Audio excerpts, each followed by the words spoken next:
So, hello everyone, and welcome to the podcast. Today we have a big controversial subject, and that is depipping. So, depipping has been around for a very long time, and now it's getting a little bit more spotlight.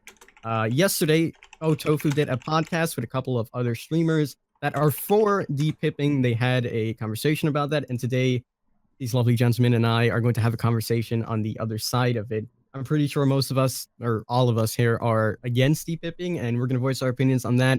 We're going to talk about the points that those people made and counteract them, and just share our overall thoughts and what we can do to make the game better and moreover. So, without further ado, let me introduce these guys. All these guys really don't need an introduction. The man himself, the Fog Whisperer, Paulie. How you doing, Paulie? Welcome. Very well, thank you. We have Geef, all the way from Australia. You know, he had to wake up pretty early today. Impressive. I need my beauty sleep, but thank you, King. Good to be here, man. Does the voice get huskier when you wake up early? Yeah, does it get huskier? It does. We have Monto in the building. He's here to talk in the podcast. Just a little bit, just a little bit. How you doing, Monto? Oh, good. We have Bricky. He's going to make case files on all of us, going in-depth on our lives. How you doing, Bricky? I quit that like months ago, and it keeps on my ass all the time. It was such a good series. Bring it back. Stop being a muppet. I tried to end it. It was fun. It was fun. I liked it. Anyway, hello. I'm good. Thank you. And finally, we have TydeTyme. TydeTyme is a very awesome guy. He's going to be making a tier list on who is the best content creator in this call. So excited for Monto's D tier. Well, if it's anything like his last tier list, Don't make me put Bricky with Fred. F tier. Those are my feelings. Alrighty, so I hope you all are doing well. So, a little bit of introduction on the depipping thing, just a little bit more to dive into it. Depipping is quite simple, is when you play the game, you lose on purpose, or you intentionally disconnect, or there's a third-party software going around that people are using to lower their rank to get back into like the 15s, 20s, 8s, whatever the case may be. And there's been a lot of arguments on why people actually do this, and a couple of those arguments we're going to talk about today, but the floor is open to you guys. I want to start off with just general thoughts on it. Anyone can go ahead and speak about it. So the floor is yours, guys. Take it away. I did want to actually make a quick statement before we start. I know you mentioned prior that we're all generally onto the anti-depipping side. Personally, I'm actually very in between.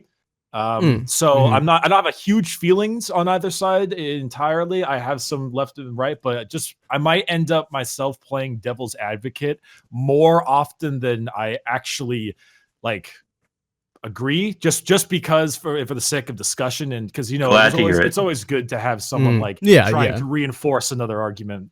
So anyway, you might hear that a little bit on my end, but do know that sometimes it is my actual opinion. Sometimes devil's advocate will we'll cross that bridge when we come to it. And I want to chime in with the Bricky on there. I'm in the same camp. And you said most of us here, or all of us here, are for the whole, against the whole depipping thing. I actually am pretty chilled on the subject one way or another. But I do have thoughts on it, and we'll get into it, of course. But me personally, you pay your $20, you do what you want with the game. But there's more to it, of course, than that. But I'm beautiful. So similar camp to Bricky.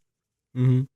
And to go on that, like, yeah, you said you pay your $20. You get to do what you want with the game for a random Joe Smo. Correct. I feel like being a content creator, you're kind of put at a higher pedestal than most people. You're supposed to be like that role model, so that people aren't like, oh, this person's doing it, I feel like I can do it too. Then. Well, then you have to break it down into like what type of. Well, you say if you're a content creator, then you put on a pedestal. But like then you have to say at what tier of a content creator are you put on a pedestal? Do you mean the person sitting there at the bottom of the barrel is also put on the same? Well, if that's what you're trying to be on the top too. You're trying to make your way up there, so you don't want to be known as as just someone that just takes advantage of random things. Like it's obviously a flaw. It's a flaw in every single game, being able to smurf or D rank. So just to clarify, depipping is a flaw? Yeah. Okay. It's obviously not meant to be there. Backing that up a little bit, I think we can all agree with this on this one. The idea of the pedestal is very interesting, mainly because it is a tier based thing. You know, I mean, we all made either different or even perhaps much edgier videos when we were smaller. And now that we're in a position now, it definitely does change a little bit to the extent of what you're trying to do, you know? So there is a little bit of a difference in I don't know, the pedestal analogy. At least I remember that. Yeah. I'd also like to make a distinct clarification about between I'm just over this game, I'm leaving, suiciding, and an actual premeditated, systematic depipping 20 to 25 pips per night between stream sessions. On an additional note, if you derank because you lost a game, just in general, a lot of people have been asking me this. This conversation is not about you being put at your proper rank. If you lose a game and you derank, that's just losing the game and losing your rank. That happens. It's how the game is supposed to work. It fluxes. The idea here is, as Paulie said, an intentional removal of rank to a degree that separates you out of where you are into an area you're not supposed to be. Yeah. Mm-hmm. Yeah, he right. Yeah, I mean, you know, you have a shitty game, you lose. And you lose rank. Well, that's because you lost. Versus, we mentioned before, premeditated is a great word for it. Yeah, absolutely. Yeah, because okay, so just for the white elephant in the room, it's all because of this Reddit post that I showed you, right? Yeah. Did it all start with this one, or is this? Well, I mean, it's been around. It's been around for a while. This is what actually stirred the pile again and got the fumes coming off of the pile. In the effort of full disclosure, I have not seen that. Just so you know. I can put it back in here for you. Yeah, again. we can put it. If it's in the chat. post, it should be in the DM. Actually, no, I see it now. It's actually the one you linked in the chat. Yeah, I'll read it. Continue. It's not a long read. No worries. Voice. So this was the argument made on Reddit, and I did not take it at face value. I looked and I went through said streamers' VODs to see if this was indeed the case. And I went through VODs from between 8 and 12 days ago, and I found losing of pips, 20 to 25 pips per night between stream sessions, 3 out of the 4 nights that I looked. Which means they were ending the stream at roughly rank 5 and then starting the next stream at rank 10. So there is validity to this claim. It isn't just hearsay. I looked at it myself. So you're specifically referring to just physical evidence of a claim. Yeah. Okay. I wasn't quite sure what you're getting at. So it isn't just hearsay that somebody has the opinion that that's happening. It was actually happening. That they ended their stream at rank 5, and then the next day they would be rank 10. Mm-hmm. Alrighty. So let's delve into some of the arguments that these people are making for why depipping and why they do it. So there's quite a few of them. We'll start with one of them that I would like to address first, and that's one that I see commonly, and that's you shouldn't tell people how to play the game and push your agenda onto other people. How do you guys feel about that one? I mean, for the most part, I agree. I don't care what anybody runs for perks on either side. I don't care if they Mori or face camp or slug. Any of that stuff, I really don't have an opinion about. I do wonder, though, because this is a large difference between gameplay styles versus trying to actively lower a rank. You know, and it's kind of weird because I always compare this a little bit to Smurfs. You know, like if you have a Smurf account, you would technically gain a similar thing in a different game. Like, you know, I came from like CSGO and League of Legends and shit. So those are the games where having a Smurf account kind of gives you the same end goal effect, fighting easier people at a better rank.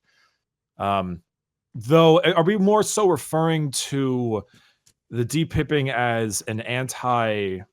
No, sorry. You say it's like do what you want. You're referring to like do what you want. You bought the game. That's right, the argument. Right. That's the argument here. But some people are saying that intentionally depipping is just like playing the game. It shouldn't be told that they can't do this. Because what does it matter? Okay, well, that argument can be made to literally any competitive game ever. You do that with, Correct. You bail out of a game to lower your rank in Overwatch, you get banned for it. You do it in League, you get banned for it. I mean, that's just something that that's a similar thing at a smaller scale. I think the $20, your game thing is more referring to how you play it. Like, if you want to slug every game of your life, yeah, sure, maybe it's a little dick, but you can do it. Right. It doesn't stop you, but you do catch a ban if you constantly quit a game, which is, I think it's the same thing in DBD, isn't it? Don't you? That's right. Yeah, That's right. Like all the automated face camping isn't bannable. All these other slugging.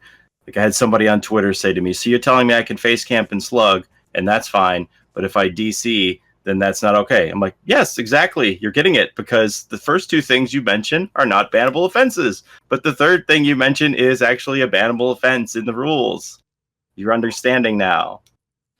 Mm-hmm. Yeah, I mean, you can suicide on hook, but you can't yank an Ethernet. Yeah, what they think it's not bannable because they haven't been banned for it, because the threshold so high. It's like 40% of your games you have to DC in order for you to actually catch something from it, which I just find to be a stupid argument, because just because you're not banned for it yet doesn't mean that it's not a bannable offense. Right.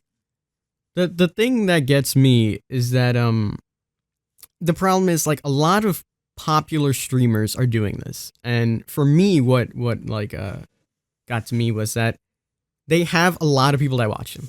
It's clear they're the biggest streamers there are, and setting an example for this, especially when you have a responsibility at such a high level and an impressionable audience, sets a bad tone for the game, especially when you get support from the developers. So going, like, the argument of playing how you want to and then going against the rules are like two completely different things. So doing this and going against the rules just to have whatever excuse it may be, I just don't think that is the right thing to do. So it's interesting because I know a lot of the reasoning is due to just how insufferable rank 1 is. And I mean, it's pretty insufferable. But let's be fair. I played at rank 1 for an entire 2 years of this game ever since I got there. I've never left rank 1 except for when I'm forced out by rank reset. And I mean, it's only as insufferable as the game is, right? The only reason it's not insufferable at a lower rank is just because I'm bullying others, to be very candid on that. Actually, I disagree. I think it's more insufferable depending where you are in the world. Raise his hand over here in Australia, where not many people play DBD, especially at my time and especially at my rank. There's basically no one on, and I still don't DPIP. I'm quite happy to wait, 30 minutes for a game, and I do. Well, wait, is that like Survivor queue, or is that that's killer rank 1? Yeah, Survivor's always populated. Killers usually, depending on the time, is usually a little bit harder to get a game. And just like when there's an event, it's completely harder to get a game for killer because everyone wants to play killer to farm those blood points and stuff like that. Or when a new killer comes out, everyone wants to play the new killer. So killer queues just end up taking longer and longer. Is that the same for you guys? Like, if there's a new event or something, you just don't even bother playing killer, pretty much. Like, you just won't find. Yeah. I wait a while. Tetris. Depending on the way I've never had too much of an issue, to be honest. What was the one? I think it was right after. It wasn't after the Spear release. It was the Bloodpoint event. What was the most recent one? The lunar event. I was in queue for killer for an hour and 15 minutes on one of my charity streams. Yeah, that sounds about right. The design of the event. Yeah, it was absolutely that was horrendous. And but the winter solstice one, right? But why? No, Hollow Blight. Hollow Blight. Yeah, Hollow Blight. Oh, Hollow Blight had a whole separate issue. And that was because of the serums and economy for the event were all jacked up, which was later fixed at the end. Yeah, they fixed it. Wait, no, it wasn't hollowed. It was the one before that or after that. So Winter Solstice was the last one. Is the New Year's one going right now? I don't think it is. That should be at the end of the month. Wait, which one's Winter Solstice? That's just the one where they did the double blood points for after Christmas. There were no special things and no special gens or anything. There was nothing to earn. Okay, maybe it was Hall of Blight. Anyway, semantics. I do have to ask, what are we trying? Because we're kind of just talking in circles a little bit. I'm kind of curious what we're like looking to discuss. Okay, well, we had another podcast yesterday where the majority of the people were on the side of the depipping is okay, and so now we're trying to tell the other side of the story because the dev stream today said they watched yesterday's podcast and got feedback and they're forwarded it to the team, whatever that means. So I just want to make sure that the other side also has a voice in the conversation. Right. And to be clear, I believe we invited the other side too. Yes, we did. We invited a few people from the other side, and majority of them declined. So, okay, well then I guess I'll just throw my opinion into the ring. Then we can push ourselves from there. I think you ever do that thing with your parents back when you think you got this like a rule is super dumb, right? Like some special rule is really dumb and it's stupid and it just makes no sense. It's the giant "my mom because I said so" rule, and it's causing just a really annoying problem in the household or whatever. So you find a way to skirt the problem. You find a way to just weasel, kind of loophole your way through this problem, and you go to your mom and you're like, "Ha ha! See what I've done here?" And then she grounds you. Now, I feel like this might like expecting the rule to change by pointing out a flaw, and then you get grounded. I feel like that is going to end up becoming the issue. Is that I get what they're hearkening on about in terms of like it's almost like a protest. All this depipping is because rank 1 gameplay is horrendous. It's consistently the same killer over and over again, or the same group of survivors over and over again. Queue times are long. It's pretty horrible. However, I feel like if you consistently do this depipping thing in an attempt to get change to matchmaking and force behavior's hand, you're just going to end up catching a ban. Aren't you also creating a vicious cycle if you're doing it and everybody's doing it and everybody's abandoning their rank, and then you are creating the situation that you're trying to avoid in that the rank 1 killers are having longer queue times facing the same people because those are the people who are actually staying where they need to be instead of the people who have abandoned because of said reasons. Correct. You're also contributing to the problem as well. And I don't know about you, but I've joined games before, and then X guy gets hit and gets juggled, or the obsession gets juggled to the hook, and they DC on the hook, and I'm like, well, fuck, of course. I don't want to play a 3-man game. Quitting out of rage is one thing as well. I mean, of course, people do it. But I'm referring more in the sense of like if someone's consistently depipping as a single survivor, the 3 of their people have to suffer, and especially with the killer queue times now, imagine finally finding a game with 4 people and then they all immediately DC. Exactly. Yeah. That killer is forced to wait another inordinately long queue time to do it all over again. And I've had that shit happen to me plenty of times where someone will either just not come in or play the game when they come in. They'll just DC right off the bat. They'll DC on the hook if they get caught really fast. And then I'm like, now I don't want to go and wreck the other 3 guys with 5 gens left. I'd rather just leave myself so that they can go find a quick game, and I'll sit there in the lobby and wait for another game for myself.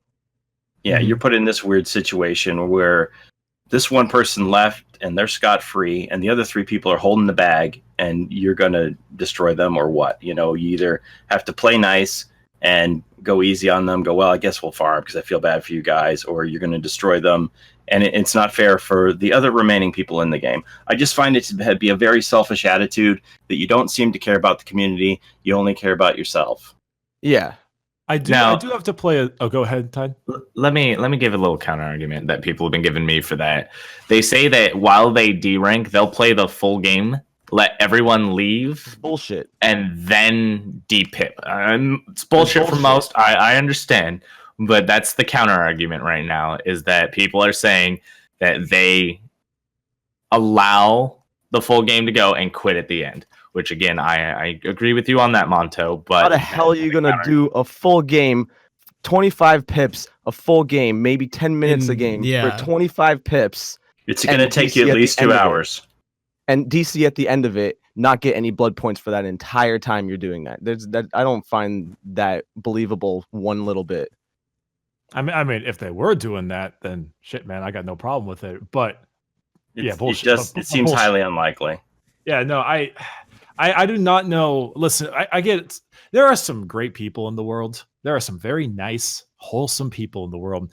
But finding somebody who will play through an entire survival game or survivor game just to quit and lose everything because they want to be nice to a killer is that's a little out there, my man.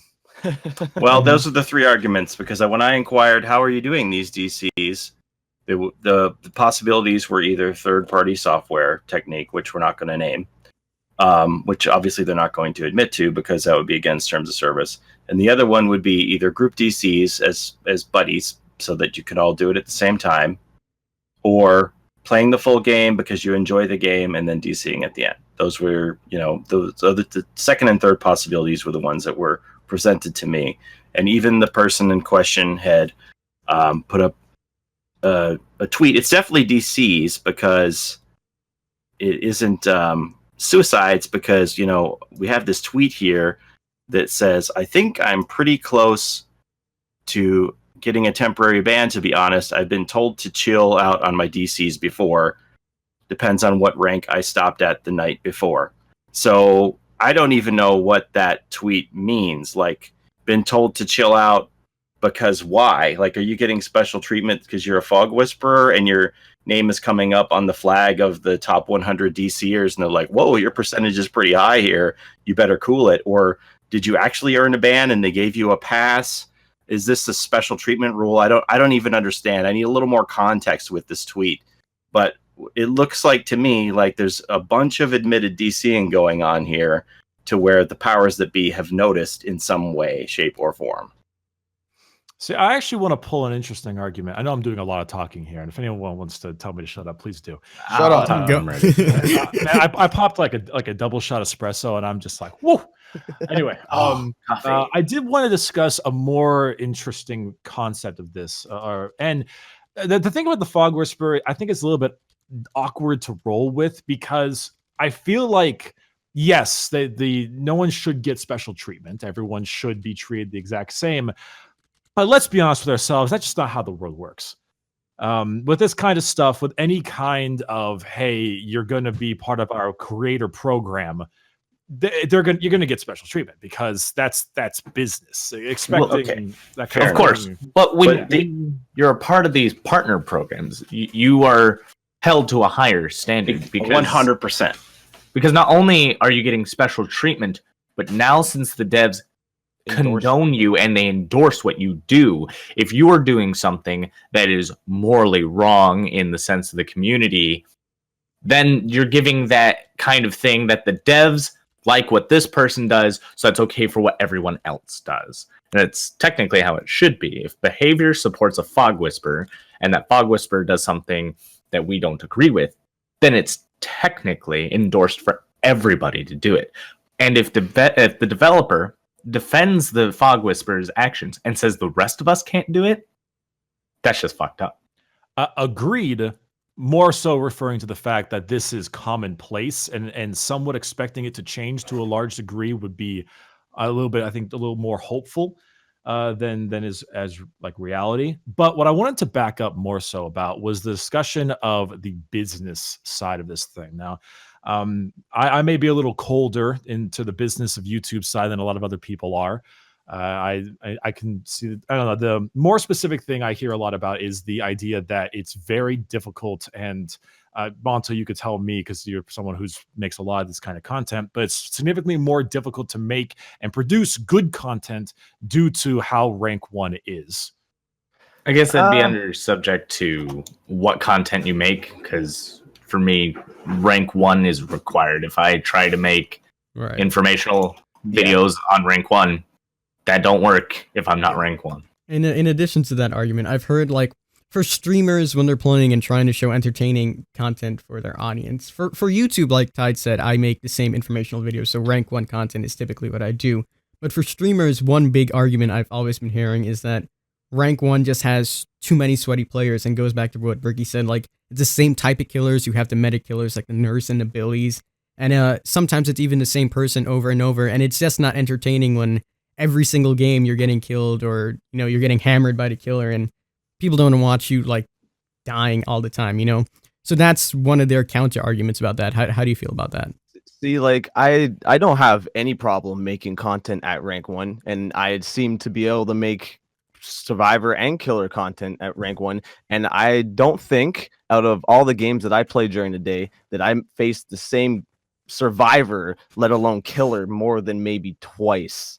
So I have never had that problem of facing the same survivors or the same killer over and over again to where it gets stale and I know what they're going to do. Usually if I face the same killer, yeah, I know how they're going to react to certain things. Yeah, I know how they're going to play, but that also just means it depends on what I'm doing. And if you're supposed to hold your own stream or your own content and be the entertaining value in that on top of what you're playing or what you're doing. You're supposed to be the entertainment, not the actual games itself. Like, I know the games are a big factor in it being entertaining. So if you die all the time, then yeah, it might not be entertaining. But I don't find it entertaining that you sit there and just run a newer killer around that doesn't really grasp how rank 1s play.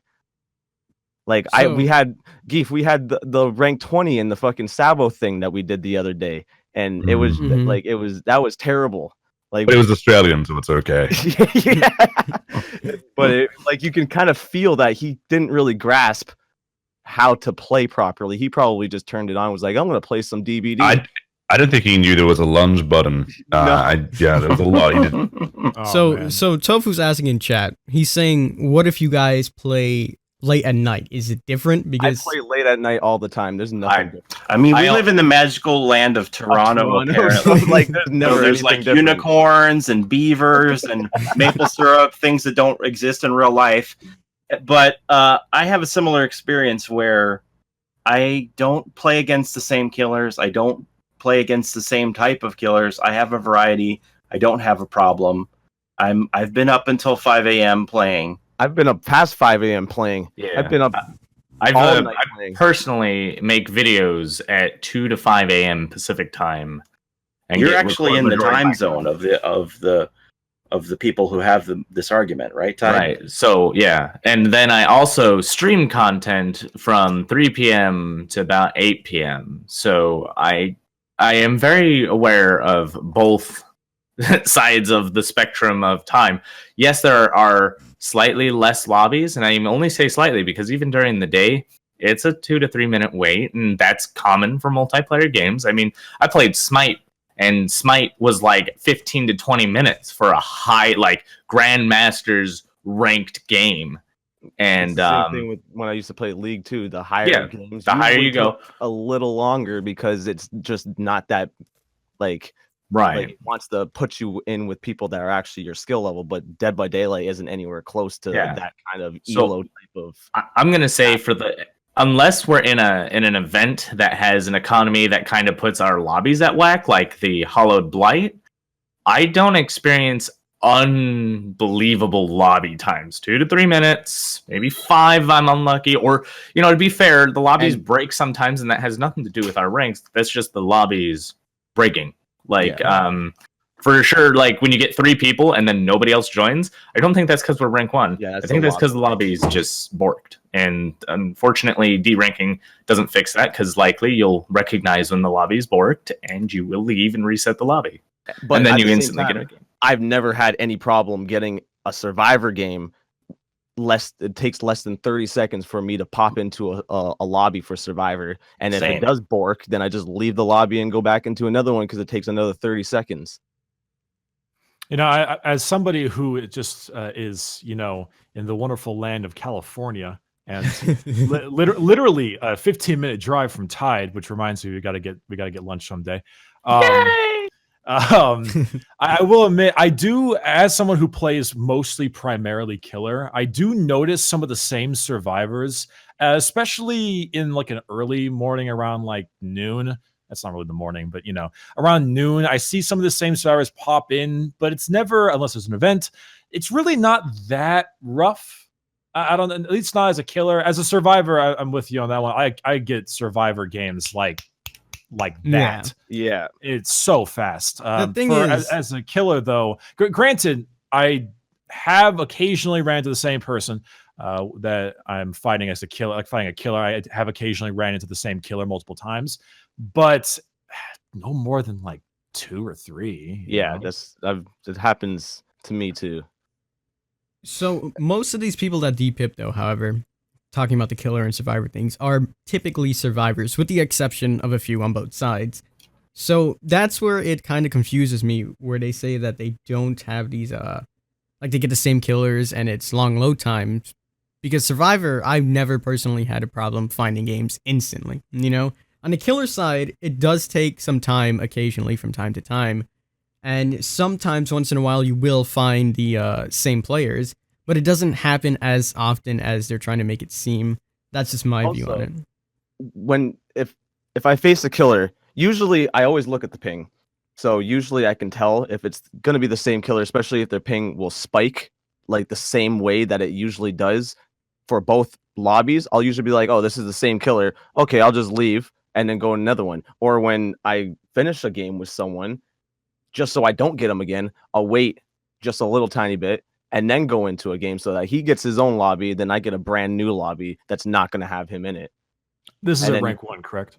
Yeah, at rank 1. Okay, because I don't play enough Survivor to get to rank 1, so I don't have a say on this one. I'm going to agree that the killer lobbies may take a little longer, but I've again never had issue getting a game, except for in a special event where not a lot of people are playing Survivor because they're trying to get things on killer. See, I always wonder, passing over the lobby time thing. I do wonder the extent of. Are there other ways to depip without leaving the game? Like can you still get points and dick around and Yes. just not pip? Yes. How would that happen to make it actually one worthwhile? save and 2 gens before you black pip? Never touch a gen. Never make a save. Get points by being chased by legitimately. Get knocked down. Make sure you've been knocked down at least once. Do not survive, or if you want to survive, you'll get 3 points. But don't work on generators, because if you get 1 generator done, you have 1 emblem in that. And if you really want 1 emblem, that's fine. Just don't survive and dick around. Do totems. They're not worth dick unless they're hex. But even then, you could do 2 hexes and it's still not an emblem. What's Sabo? Saboing doesn't give you anything other than boldness, so feel free to do Sabo. You get tons of points, boldness that is. Objective wise, getting a door is very minimal emblem points, gives you a couple of escape points. Go out the hatch. That'll just give you a huge boost in objective without giving you any additional emblem that you would if you left through the gate. There's a whole bunch of ways you could go down. I've actually been through that whole testing phase. It's just you have to intentionally grief your entire team by doing absolutely nothing. And I had done that to prove a point during this last rank reset, because right now I'm not even rank 1. I did my test during the Legion release. I let rank reset hit, and then I refused to rank up. And I kept ranking down by going for an achievement for 50 hook breaks. All I did nonstop, made tons of points, broke hooks nonstop, did no generators, broke totems when I wanted to. Did my teammates like me? Not at all. They all were pissed, asking what I was doing all game. Because to be fair, they all lost all the time, and I took the hatch. I felt bad, but I needed my achievement.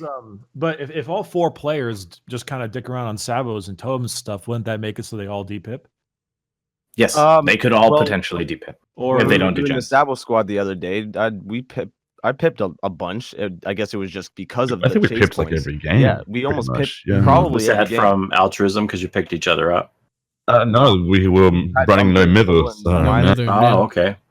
So But we still did the 5 gens and got out. Okay, so that would be the thing. You do gens, you will pip. But like most of us didn't do That's the true. gens. Well, if you get out, Most of us you kept pip getting down. though, if I recall, don't you? Like if you get out, you naturally will at least black pip. I'm pretty sure. You get 3 points alone for getting out if you got knocked down. So that's 2 points away from a safety. So if you had done anything, worked on one generator, made one save, got chased a little bit, yeah, you're safety. So moving from this, how do you combat it? What is a fair and like a system or something that can be put in place? Because obviously, I think we need to discuss the words on the page. A DC penalty. Well, DC penalty would be good too. Here's my beef. There's also like the DCing on accident. Yeah, like There's not your intention. The way to keep it or to stop it or at least to slow it down is simply just added incentive to be at rank 1. Not a massive one, Yes. God no, but some sort of incentive. Thus, people will stay there. I was thinking like something streamers along the still lines of the but longer that will. you're at rank 1, you get to at the end of when the rank resets, you get like a mystery box of certain percent that has a random fucking skin in it or some shit. Just any random skin. Golden Fang. 1% Golden Fang. Yeah. Just give your I was death thinking insurance more to like- buy cosmetics. I was thinking more like 1% just blood points for each rank. And then at rank 1, you got 20% increased BP across the board. Maybe if it's like stay in the red ranks or stay at rank 1 or something like that. Yeah, I agree with that. If there's an incentive, then people will be more inclined to stay at that rank. And yeah, you're right. Ex-streamers still probably won't, but like who gives a fuck? Like the majority of the people will still, like the majority of the population will want to push high and they'll stay there. As a result, games will be easier to find. But could I argue that for as long as people continuously derank, it becomes very difficult to prove that there's a problem at rank 1? Because right now everyone's saying that there's not a lot of people at rank 1, but to be fair, we can probably prove a lot of people are not going to rank 1 intentionally. And in this case, if we were to say that everyone were to stay up there, we'd have a better chance kind of proving something fixes it if people were actually there. Like people saying that everyone's try hard at rank 1. Well, if there's not a lot of people at rank 1, how do we prove that?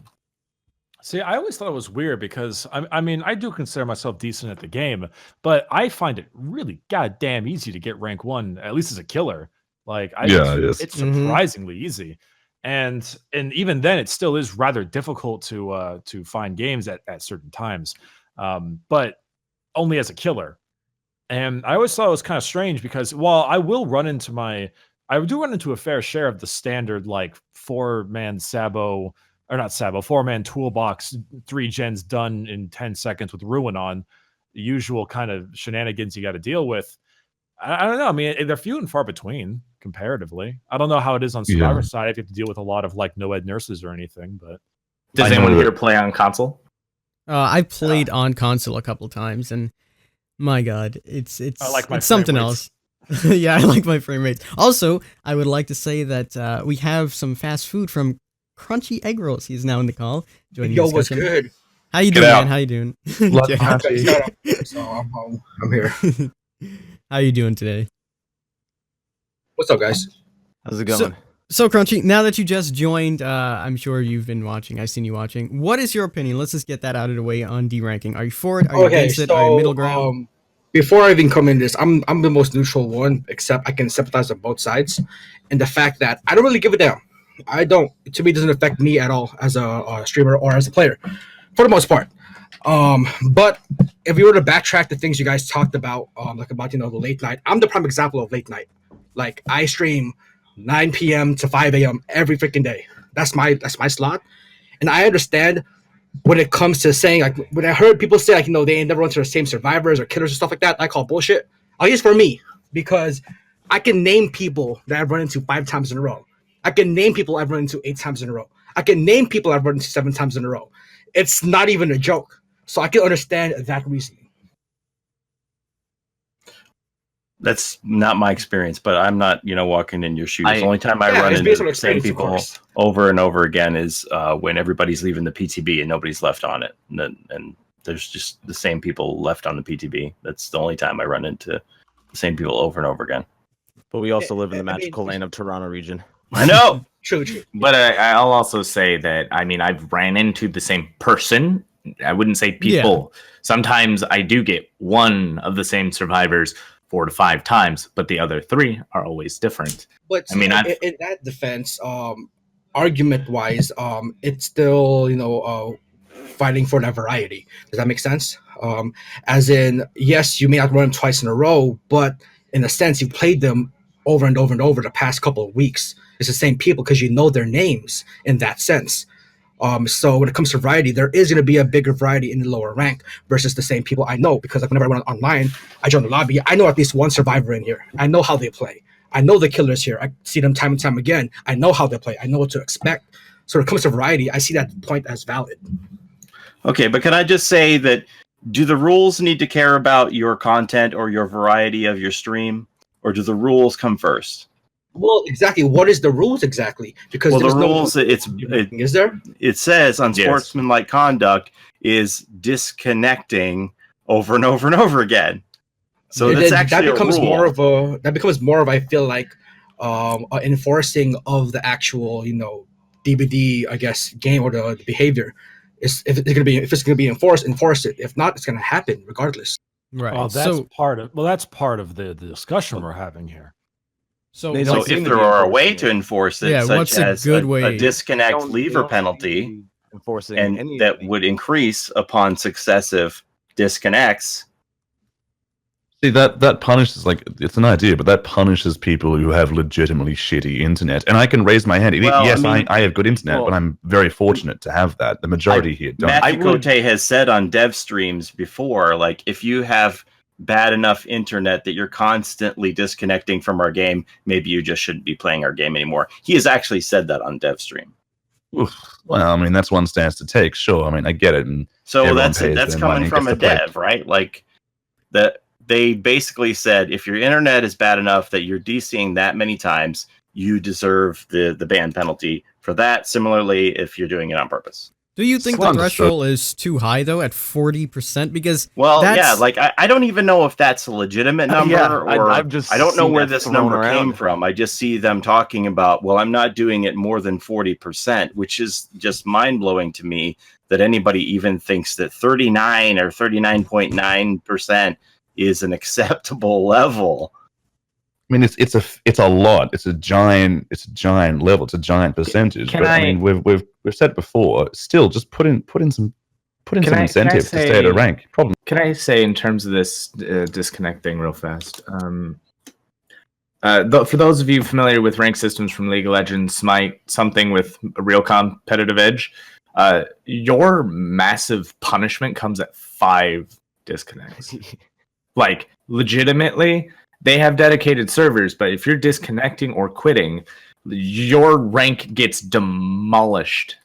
Because it's 5. A competitive game, right? And there's also some games, but of course, that the penalty here of demolishing a rank is exactly what they're going for. So I'm not saying that's what should happen, but I'm just saying that if it's a 40%, let's say, rate of disconnect to ban you, and you've played 2,000 hours at rank 1, now you're just getting fed up, you have a lot of room, and I mean a lot of room, to mess around with that. For 2,000 hours of games that you didn't disconnect in, 40% is, I mean, realistically, if you are disconnecting 40%, even the punishment's not even that good. It's a 1-day punishment, and then you can do it again for 40%. For 3 days, then a week, then 2 weeks, then you're banned. I think they recently changed it to, it says, about disconnect bans, escalation is now 1 week, 2 weeks, 4 weeks, permanent ban. Oh, okay, good. They did change that. That's fantastic. But who's even getting these levels to receive a 1 week ban? So I've personally never ever known anyone that has ever gotten banned off of disconnecting, and I've had people. Yeah, neither have I. Neither. Oh, hold on. We got a question from Kittychipz. Why is DCing at the end of the game an issue if you helped your fellow survivors to escape? And I can answer that one, if you would let me. Yeah, go ahead. The idea of your rank in this game, which I've made a video on this already, but the purpose of your rank is not to show that you are the best player in the game. It's there to show that you have played this game and you understand this game. When we start at rank 20, you are brand new. And I would say if Monto went up against rank 20 as a killer, he would probably smash them so hard you would push that new player away because they would say killers are overpowered. And then if Monto was the survivor against that level or rank 20 killer, again, now he thinks survivors are overpowered. This game's just broken and someone's just... I'm getting to that, Kitty. Please let me finish. So now you understand that rank 20 to 15 got blocked off by patch 2.1.0 back in July. And now you have ranks 15 to 2. That entire area is an area of progression for you to get to 1. Rank 1, like in Smite or League of Legends, is like level 30 there. It's not a testament of you being the best player in the game. It is a testament that you have played the game enough to understand it and now belong with the rest of the community. At rank 1, if you are here, you have a solid understanding of the game and you have enough knowledge to play the game to the best of your ability. Whether you are amazingly skilled or not, the game doesn't check for that. And if that is a problem, then we need to be able to show the devs that, hey, at rank 1, there's a problem. The video I covered took about 10 minutes to cover this, so I'm not going to go over the entire 10 minutes of why ranks are important in terms of player experience, keeping the community healthy. But if you are at rank 1 and deranking because you don't like what's at rank 1, then you're ruining the experience of others who are trying to build up to rank 1. And then you set a bad standard for rank 1's not worth it.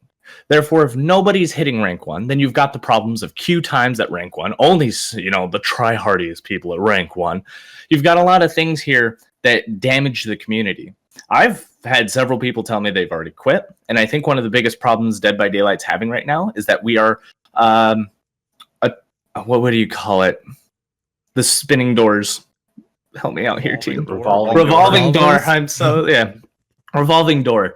And I used to work at a company that had a revolving door. You never had a lacking amount of people there. You always had brand new faces coming in, but you're always pushing people out. And when the veterans leave, which I'm sure all of us know a couple of veterans that have left this game already. Am I not mistaken? Anybody? A couple. I mean, no one that's like a significant. Not super skilled, or not even just veterans. People who have played this game for a while have left due to, be it a bad community, due to it being a game that has not been fixed in whatever aspect is wrong, and several aspects of that. So deranking intentionally to stay out of rank 1 only serves a purpose to damage the community for your benefit. Now, I want to pop onto here and totally say something that might be kind of funny. I think everything you said means nothing. I think it's completely moot point.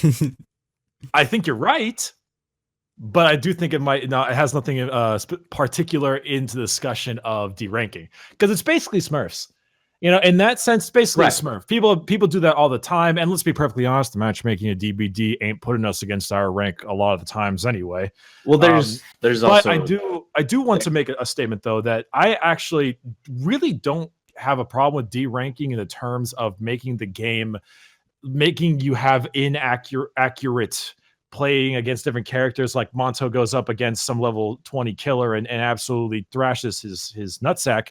Like, I don't really care about that as much. That's just a thing that happens in games that's consistent. My issue is what you do to get there. I think the problem I have the most is the act of deranking is really annoying for the killer or the survivors involved. Not so much the change in skill level. I mean, I can understand that sometimes you want to fight no one wants to fight Freddy, but sometimes you want to fight a Freddy at rank 1. You want something that isn't a nurse. You want to fight a good spirit. You want to fight a wraith or something. You want a little bit of fun in your life, and you get a lot more of that at the lower ranks. But I don't have really an issue of wanting to be a good player and play at a low rank, because I do enjoy playing like rank 10 when the resets happen, because I'm like, oh boy, a fun new game with some new people. The issue is simply just how you get there. Some killer spends 30 minutes in a queue lobby, finally gets in there 4 DCs. Some other times you get like 2 people DC because they're trying to D-rank. Survivors all come together, put some items in, put some nice, skeleton keys and stuff. Killer pops out there, and then boom, you're all gone. And I think it's more the act of it in particular that's the problem, because that is really what ends up becoming the issue. And of course, the fact that there are no repercussions for it. To go on the prior statements that I've ever seen in my life. Yeah. Agreed. Oh, actually, I wouldn't say quite that. Back when people first found out that you save your items. Okay. In modern times, yes. In modern times, modern history, we've seen more DCs than ever because there isn't any penalty. Oh yeah, no, there isn't. I mean, you lose your blood points, but goddamn, you want that purple toolbox. I mean, at this point, blood points are pretty moot. Well, for if us, he doesn't hook me or if he doesn't mori me, I win. So you know what I mean? Like, people think it's okay. If I can chime in, my experience is different a little bit from you guys, a little bit compared to what you guys are saying. I don't see too many. I'm in rank 1 all the time. Trust me. I'm not like innocent of D-ranking. I've D-ranked maybe 4 times. Oh, trust me. You could watch my streams. I do it every day. I don't believe you. Show me proof. I'm at rank 1 all the time. 3,000 plus hours in it. And I still play every day. Besides the past week because I've been sick. When it comes to whole DCs, there's other problems in the games as to why DC. It's not just because of D-ranking. It was like, just because you see a DC, it's not because of D-ranking. It could be. Of course, it could be like, oh man, I don't want to deal with this. Yeah. It could be Legion. Down hatchets it could be or something. A bunch of stuff like that. But when Tide gave his whole, I guess, analogy of League of Legends of 15 to 2 or whatever about being level 30, you made it. When it comes to that, like I like the fact he used moot point, because I wouldn't say the same thing. If you're gonna use that sense of, I guess, what rank is, then it shouldn't matter if you go rank or rank 10, because level 1 to 30, you face level 1 to 30 regardless in League of Legends, because you're still in the process of learning the game anyway. Except, hang on, let me stop you there. Except when you hit 30, you don't go back. When you're at level 30, the highest level you can be, you don't play against 28s, 29s, or anything in between. You only play against rank 30s or level 30s. And the same thing goes for this game. When you hit rank 1, you no longer play with anyone else unless there is no one at rank 1 to play with. Then it'll open up for 2s, 3s, 4s, and below, or unless they're abusing Survive with Friends matchmaking. But for Smite, for example, you cannot play with anybody unless you party with them below level 30, which I think they changed because now level cap's way out of whack, but you couldn't play with anyone below level 30 once you hit 30. At 30, the game considered you in the game and now put you with the majority, the normal average players, and whether you were good enough to handle whoever you went against was not up to that game's concern. You were no longer new to the game. Well, there was also different variables as to when you get 30 as for League of Legends as to what you have. But I'm sorry, when we say 30, are we referring to League of Legends 30? So, yeah. I was getting real confused. Level 50, rank 20, what the fuck? The idea of bringing this in is just because it's a method in which they use to make sure that the experience for players who are new coming in do not get put against people that they are not ready to take. And that experience comes from one of the biggest things, and that's player retention. And for a community, player retention is huge. Dead by Daylight's not dying. It's got a lot of people, but I can say it's definitely pushing people out and bringing people in at a good rate. And this game could be a lot bigger if it didn't push as many as it did out. So preventative of growth. Yeah. Right. As somebody who plays a lot of For Honor, I can attest to something like that. The pushing people out thing. I got that. I got that in spades. I love the game, but I got that. Anyway, I didn't have any follow up to that. I just wanted to say. But so another thing that they do in those games though too is because it's not rank, reaching level 30, you don't ever go back. But what I like about Dead by Daylight with their rank system is that if I were to leave, like I kind of did for this last month, I'm not rank 1 anymore. And I haven't played for a month. I played like 1 or 2 games, but for videos, but I don't stream this as hardcore as I used to. And I'm absolutely rusty for what I've been. And to come back and not be at the highest rank and to be able to get my feet back into the game feels fantastic. So it's keeping me for a lot longer than it should, for sure. But in terms of, if we're really thinking of this beyond us, a community, I don't think it to be a very healthy and positive move to take someone who is familiar with the game, especially not Crunchy, and put him against any lower rank beyond 1. Imagine being that rank 10 killer and you're doing good. You've been ranking up. You don't play every day, but you play every so often. You get from rank 15 to rank 10, and then you get that survivor or that 2-man survivor friends that just completely bully the fuck out of you. You see and that son of a bitch Jake with legacy pants. And you're just like, oh no. But yeah, it's like I'd be pretty goddamn annoyed at it, because I'm like, why am I facing someone that seems like they know so much more about the game than I do, but it's almost rank reset again and they're in my rank. See, I'll go ahead and be the asshole in that sense. One of my things I tell everybody when I play, whether it's rank 1, which is majority of my games rank 1, like you said, rank 1 isn't a testament of skill. It's a variety of skill up there. I bully some, I get wrecked sometimes or whatever. But when I do bully someone, regardless, I believe in, don't baby nobody. You're gonna run into me eventually. You know what I'm saying? Just it'll be a learning experience for you. It's a wall you have to overachieve or overcome. That's how I feel about that. But that's that casual player that doesn't play enough to actually hit rank 1 and play a lot of games at rank 1. He's probably just kind of chilling, playing maybe 1 or 2 games a day. Doesn't actually have enough time to get to that point. And let me also put Crunchy that you never throw a new player directly at a last boss. You just ease them in. Dark Souls. There's a huge difference between Dark Souls and the last boss of Dark. If anyone's ever fought Gwyn versus the first demon butt guy, I find it far easier to stab something in the butt when its ass is that big versus a guy who literally jumps the entire screen with a flaming sword that you can hardly dodge, and you have to become a parry god to stop him. Hey, I'm listening to Gwyn's theme now, and I'm in tears. I love Gwyn. Anyways, but my point is, you're not against Gwyn. You're not against the Crunchy Gwyn. You're against the Tide demon with the gigantic ass at the beginning. And yeah, sure, it might kill you the first few times, but it eases you in. You don't, if I were to have never played Dead by Daylight, like if I go get my wife and put her up against Crunchy, dude, she's gonna have a bad time, because you know what? That did happen, and she's not at Crunchy's level, and she wasn't at rank 1, but it put her against him. He demolished her, and so she did not like. There's going to be casual players who can be just as good as that Crunchy, and in that sense, in that rank, you know what I'm saying. There's 4 different survivors in that sense. Not all going to be SWF.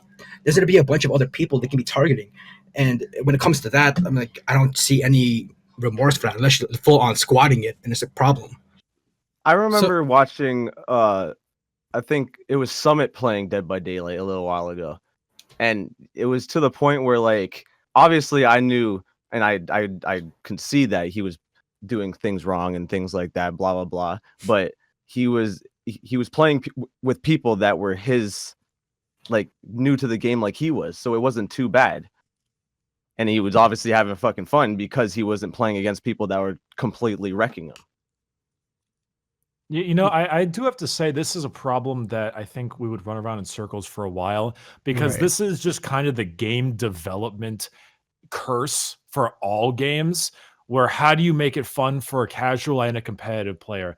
Because I think if we all played some game, well, we're a lot better than we were, but we and almost everyone can have a grand old time at rank like 20 to 5.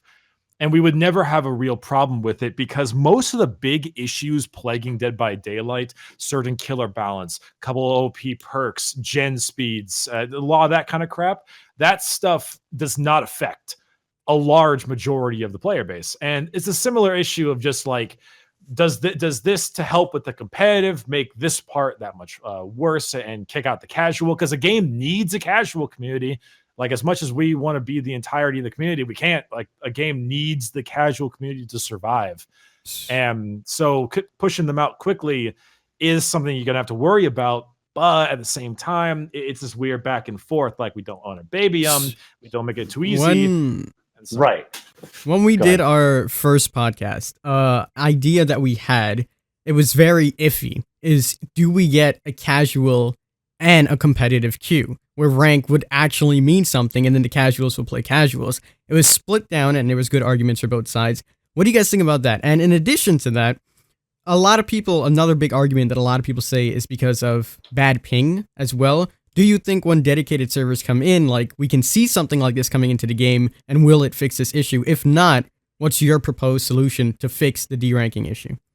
Definitely not separate queues. Queue times are way too yeah, long. separate queue will make I me think cry. that would be bad. That would destroy your player base. Yeah, And as for fixing the D-ranking issue, I've said it 6 times, but I'll say it the fucking 7th.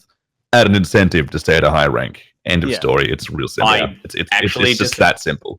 I disagree with this. Okay. And that's because I agreed with this comment of it would destroy the player base only back when Dead by Daylight was at a solid 8,000 instead of 16,000. You're talking about the different queues. You don't disagree with the incentive.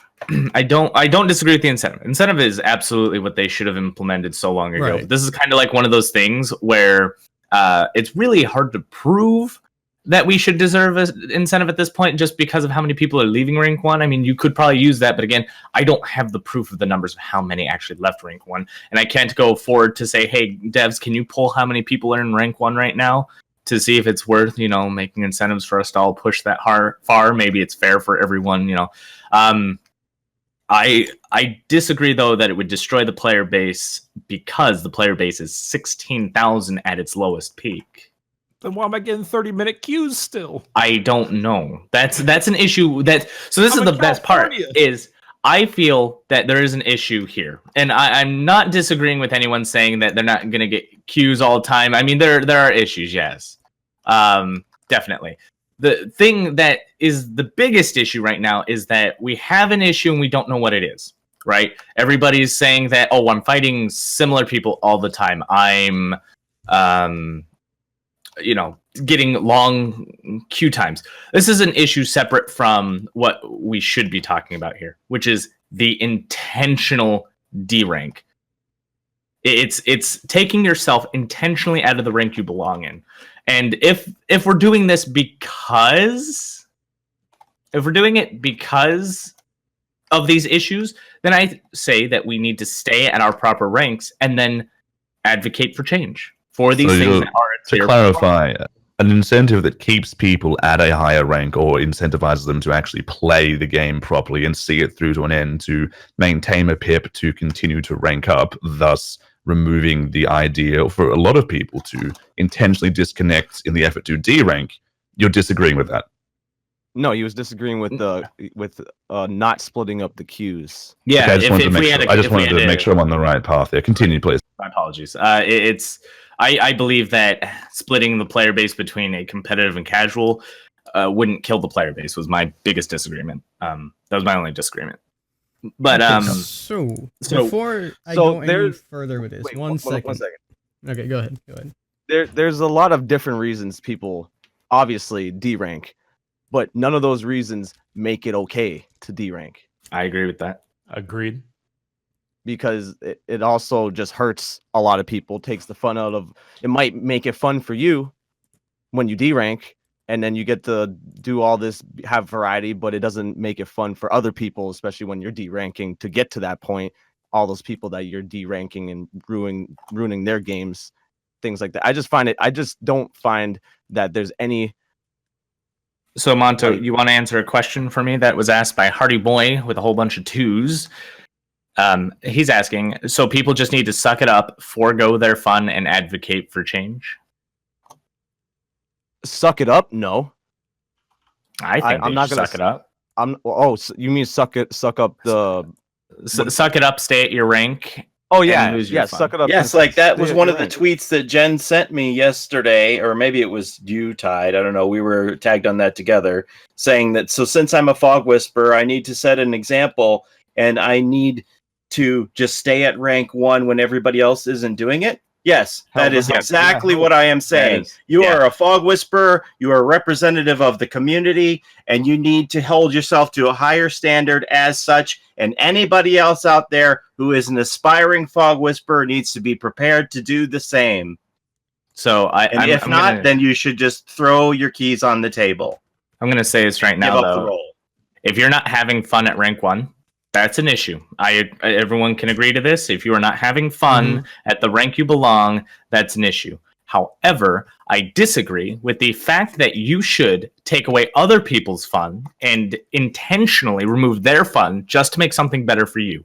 You should absolutely advocate for change instead of ruining it for others. I don't see how that's even an argument there. Yeah. If you want to be the Pope, it shouldn't be a surprise to you that you need to be pious. You don't just get given the hat, okay? Like you have to be held to a standard and systematically taking. Well, that's another matter. Yeah, systematically. Let us also skirting the rule with the nightly 20 to 25 pips through DCs should not be acceptable. Condoned by any fog whisperer. Period. Let us also remember that the problem only exacerbates itself due to the depipping thing. If rank 1 is already as bad as it is, getting out of rank 1 is certainly not going to make it. It's going to make it a lot worse. It's a vicious cycle. I completely agree. Be the change you want to see in the world. You want rank 1 to be better. Stay in rank 1. Can I say something then? Because I don't think this solution has been brought up then. If the whole ranking thing, the deranking, all that stuff is a problem, since Ty brought the whole League of Legends a while ago, wouldn't the easy solution just be to lock you at rank 1 once you achieve it? I would think so, but it would be a solution. It would help. That's an issue that we need to show the devs and advocate for, right? We shouldn't just take it upon ourselves as a community to be like, hey, I'm not enjoying myself here. I'm just going to go and ruin it for others for the sake of me and either my content. I need to ruin people's fun to make content to entertain people, which is probably one of the worst things I've ever heard, because making entertainment at the cost of someone else's entertainment is some of the worst content I've ever had. Now, of course, this is a multiplayer game. If I'm up against another person at my level, that's a fair loss of fun if someone did not have fun playing against me. That's fair, but I didn't intentionally ruin that person's fun. That was just the setup of where we were at. But for me to go down to rank 10s and less, I can't say that this is at all an argument that should ever be made. If you want to derank to 4, 3, or 2, sure, that's close to 1. I'm sure you can still be ranked properly if that's what you want. But down to the lower purples, yellows, greens. I have a good idea. And they were talking about this in the other podcast too, where you open up the ranks a little bit. So if you're a rank 4, then you should be kind of getting ready to be facing these rank 1s. So maybe you should be getting matched with rank 4s. Buffalo chicken cheesesteak, please. My worry, the night. My worry with it is that if we don't know about. Hi, Tide. I hope you enjoy that. Anyway, enjoy that. We don't know enough about dedicated servers at this point in time. And my worry is that when they come out, that if this whole depipping thing is still going on by then, and it will because it's the internet, but if that's still going on and dedicated servers come out and it's shortened or squeezes, I should say, the player base into their respective camps, if that's the case, then my worry is that there'll be less games that are going on and all that jazz. So I really do hope that something has come to a conclusion or some sort of solution has been found by then. When was there actually a release date for dedicated servers, or was it just 2019? Summer. End of summer. End of summer. I swear they were talking about it in the beginning. I thought it was quarter 1 or 2. But okay, so I'm about to end out my part of this because I do need to go. But I wanted to end with a nice little monologue before I'm out of here. All right. One thing that I do think is a little bit, I don't know if the word silly is the right word, but I do think the idea of ruining other people's fun is not a conversation we should be having, because there are plenty of ways to ruin someone else's fun in this game, whether it be slugging, face camping, which are all within the tunneling. rules, though. Exactly. Right? They're all completely within the rules. What we should be more so discussing is not about this is making someone else's day unfun, because there are a million games with a million ways to make the time unfun. I mean, hell, I can hop into a game of Call of Duty and use the most overpowered gun and ruin people's day, but I'm within my rights to do so. The thing that I think we need to mainly be talking about more so is the fact that what is going on is not advocated in the rule set whatsoever. These are bannable offenses. You are doing a bannable offense, and naturally something that should be given some kind of repercussion for. And while I can understand how horrible and terrible rank 1 can be, and how it can be very, very difficult for content creation, you're not gonna go homeless overnight. And not only that, but more importantly, the issue of bans are not held out or given out very constantly to begin with. I see a lot of the same people who DC all the time to begin to, honestly. But the fact that they can consistently over and over again do this depipping thing, which does ruin the game for other people because it is an unallowed thing. Base camping, slugging, I don't care. You can play some goddamn Doomfist in Overwatch, and I'll hate you for it, but you can do it. But the moment you leave a game in Overwatch, the moment you leave a game in League, you catch a ban. Disconnecting is not a play style. Let me be there very you go. clear. Disconnecting is not a play style. When I say fun, I'm not talking about like, yes, you can ruin somebody's fun in terms of like you said, camping, slugging, but that's not the kind of fun I'm talking about. An unfair chance is a different kind of fun. Like I said, the player retention, the experience you have, there's a difference between someone using an unfair tactic against you versus someone who does not belong there playing against you. If I were to jump into League right now and then play against World Championship team, and that's what I played against, I don't care how fun that game is, I'm going to have a bad time. There's no chance in hell someone is going to compete with someone with far more experience. It's not going to happen. Same with that I had with Dark Souls on the invasions. People with the ability to abuse the latency just made those fights so unfair. I don't even get a chance to learn how to fight against it because I have no idea what's going on. It just happens just because they have more experience than me. And it's beyond further experience. And every game does its best to make sure that people with those lesser experiences do not get matched up with the lower players. But it happens at times. And I think just intentionally deranking to give someone that experience is one of the worst things. I hate it more because I spend 20 minutes in a queue and then I walk in and I get 4 DCs, and that's sad. But that's neither here nor there. Anyway, I gotta go. Thank you so much for having me on, guys. All right. Really Peace out, man. Good night, Bricky. Thanks for joining. Actually, one last question. Again, One last question, Geef. Where the hell are you getting good internet? I thought Australian internet was like absolute garbage. it is. No, it's true, mate. It is. It's my job, so I have to pay for the privilege. Yeah, but like what's privilege like in megabytes? I'm on 250 downloads and about 40 to 50 up. Fucking hell, you got better internet than me. That's better than me. What the fuck? How much is that in Australian? In Australian dollars, you mean? Yeah, in Austrian dollars. Well, in dollary dues, mate, we pay about $80. No, I pay $80 a month. That's for me. Fuck! How come I pay as much as you do and I get fucking shittier internet than you have? That's $58. That's 58 USD. What the fuck? Yeah, I don't mean to flex, guys, but I got 1,000 up and down. Fuck you. Yo, Go take a walk, man. Go take a walk. Same. 1,000 up, down, $120 a month. I know, flex, right? guys. Show you my speed. Oh yeah. All right. See you guys. Have a good one. Bye, Bricky. Bricky. See you, mate. Have a good rest Lunchtime, butt bleeding things, you know, same old same. Oh yes, definitely. All right. So allow me to introduce Kittychipz. She is now here. She's gonna be good on the defense. So now we have a little bit more variety. Hello, Kitty. How you doing today? Hey, what's up? How are you guys doing? Kitty, I just want to say before you start that I don't have anything against anybody who's doing this, like as on a personal level.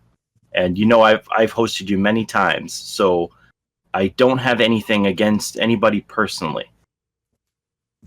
Yeet. I do. Fuck you all. Oh, that's all good. I know that you don't. I know that. I know. Yeah, fuck your friend's request, Crunchy. All right. So, what would you like to add to the table, Kitty? I am willing to hear it. Let's hear what you have to say. I mean, I haven't. I just started watching maybe like 20 minutes ago, so I don't know everybody else's opinion. I know you guys have probably been talking about it for a while, but can you like summarize it? Sure. So It's right bad now, for community's sake. yeah. It's like 50-50 down the middle. Right now, some people are neutral, and Paulie, Monto, and Tide, and I are against it. Geef, Crunchy, and you, I think, are like in the middle or for it, around that area. I'm neutral because I personally don't do it, but I can see why they would. Yeah, I'm also neutral. I have left. I know see why this for people a fact. do it. I have left What? exactly 5 games of DBD in my 2,000+ hours. So Jesus I'm Christ. neutral. You're counting. Yes, I am. That's I how guess- proud of him. Yeah. Like, I want to know, do you guys view this game? I think it's important for me to know if you guys view it as like a competitive, like No. No. esports kind of game. No. No. No. It's competitive in the fact that I want to win. Okay, Right. gotcha. It is a party game to the degree, but the Yeah. problem here is not that it's because it's a casual experience. Why shouldn't you go down? It's the problem of there are people just learning to play this game, and if you hit rank 1, you have enough knowledge in this game not to play with the people who are still learning below you. And if you feel that you are not skilled enough to be at rank 1, then let it happen naturally. Don't force it. There's no reason to. If it is a true casual party game, just boot it up and play it. I don't have any of these issues anyone else has in terms of lobbies or fighting the same people over and over again. I just boot up and play. Period. Hey, I've played And Uno online. You know how fucking annoying that shit is when you're facing someone that can wipe your ass with the cards and beat you at the same time? But my thing is, if it is so casual, your rank shouldn't matter other than to place you against people who just have played as long as you have. If not, of course, longer, because rank 1 is just a huge pool of players. Or should be, which isn't the case anymore. Mm-hmm. So, a lot of the arguments that we were talking about, like that are for depipping, are from what you guys did yesterday on your podcast. One of them in particular that I want to talk about, because I feel like you would have a better idea of this, is deranking so you don't face the same type of killers and like the same meta killers and having like very sweaty games. So what's your opinion on that? Because for me personally, and I don't know how it is for streaming since I just started, but for like YouTubers' sake, it's not the same, or I don't know if the entertainment value is the same. So what is your stance on that, Kitty? So I guess personally, like who I've talked to that specifically like will depip, like everybody that I know streams at night. And I know that's been like the biggest argument. It's like, well, I stream at night and that's why I do it. And it's like, I don't really know anybody that streams during the day that purposely will depip. Right. I mean, I can't think of anybody that purposely depips at night. For me, I do it. I stream at night, or whenever I wake up, because my sleep schedule is actually garbage. And for me at night, like I'll start at like 3 a.m. And I don't know if it's like where I live specifically, but like if I get to the lower ranks, like I will face the same people over and over again. Just to clarify, are you West Coast? I live in Tennessee. Okay. Yeah. So So Eastern Standard Time. yeah. Well, no, I'm Central. Sorry. Okay, Central. But just for me, like that's just what I experience. Like, and I mean, for instance, like the last 2 weeks, I have like 175 hours. Like I play this game a lot. Like I stream it a You lot. have, like the highest devotion level of anybody I know. Yeah, I'm actually a loser. So I play this game a lot. Just devoted. That's what Yeah, it is. yeah, I'm so devoted. Oh my god. But I play it off stream. I play it on stream. I think last week I streamed like almost like 60 hours or something, or almost 70. I don't know. I don't want to think about it because it'll make me vomit. But I stream a lot, like, and so for me, like, it's not only just like it's not only just variety. It's also like I'm sorry, like I feel like whenever I get to one, it's just like it might just be like my mindset, like it's just I don't know, but it's just like I feel like I would go actually like I would lose my mind if I had to play against the same people over and over again that do the same things, and like I don't want to say sweaty, but like, you know, like the Omega Blink, like Ebony Mori, like people that really, really, really want to be there. So for me, that's why I do it. And I don't consider myself amazing at this game. So maybe it's like, it might be different for people that are really, really good, and they probably shouldn't DPIP. I don't know. But for me, can I ask you a question on that point? Yeah. Do you think, do you feel like you're being stream sniped, or this would happen naturally? Oh, I get stream sniped a lot. Okay, so have you ever considered something that Monto brought up yesterday? What TydeTyme does is use a stream snipe blocker so that they don't know if they're in your lobby or not. Wouldn't they see it though? Like, just wouldn't they cover up your lobby till you get in game? I think your issue okay, you're gotcha. saying is you have a small player pool, right? Due to the time that you stream and the rank and whatnot you stream at. That's what you're getting at? Because I'm in that same camp as in Australia. I have bugger all people on, especially at 10 a.m. in the morning, I can tell you that. And I was a killer main, and I swapped because I would start playing killer at 10 a.m. No one is playing in Australia as a survivor at 10 a.m. No one, just no one. I have more incentive than anyone because it's my livelihood, it's my revenue and everything. I have more incentive than anyone to DPF and D-rank or have a second account. I just didn't do it. Maybe I'm just a stubborn bastard, but who knows? The point being is I see what you're getting at. You're just saying that it's less about XYZ and more saying, hey, I just have a small player pool, so it is what it is. I'm not gonna lie though, Geef. There are soft region locks in this game too, which for you as an Australian, that's soft you're in a whole new world, love. Yeah. It's unfortunately, I'm only gonna be able to advocate for America on this one, but Australia, I've known Australia and especially what was it, Asian servers, Australian servers, Oceanic and stuff. They all struggle just with games in general. Correct. Especially since your pings are all always rough. I think I've heard people like try to force their way into the American side by partying up with Americans and then playing with them to hopefully get better games. It does work, but yeah, the ping's garbage. If we don't get dedicated service, real talk, real thing. If we don't get them, I'm a razor blades and lemon juice. I'm coming at you. I swear.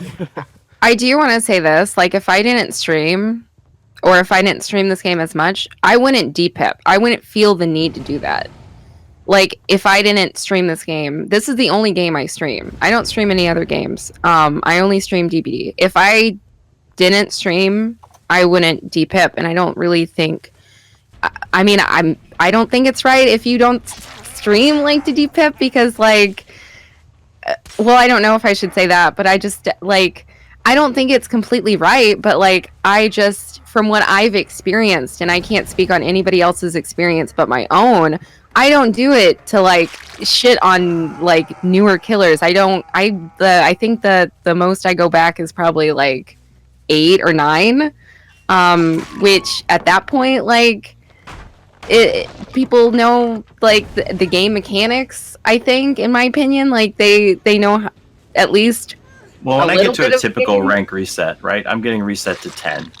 That's when I break out my goofy builds. That's when I know that the talent level is going to be lesser. So, but isn't it fun though to like do that, to like just do goofy things? Okay, but now you're bringing up an interesting point, because now that you're saying that you're going to this rank so that you can do goofy things. No, but I'm saying you just said that's when I can bring out, like, don't you think that's fun? Like, as a killer, I'm asking. If you are you playing killer or are you playing survivor? I'm playing survivor. Oh, okay. I thought you meant as.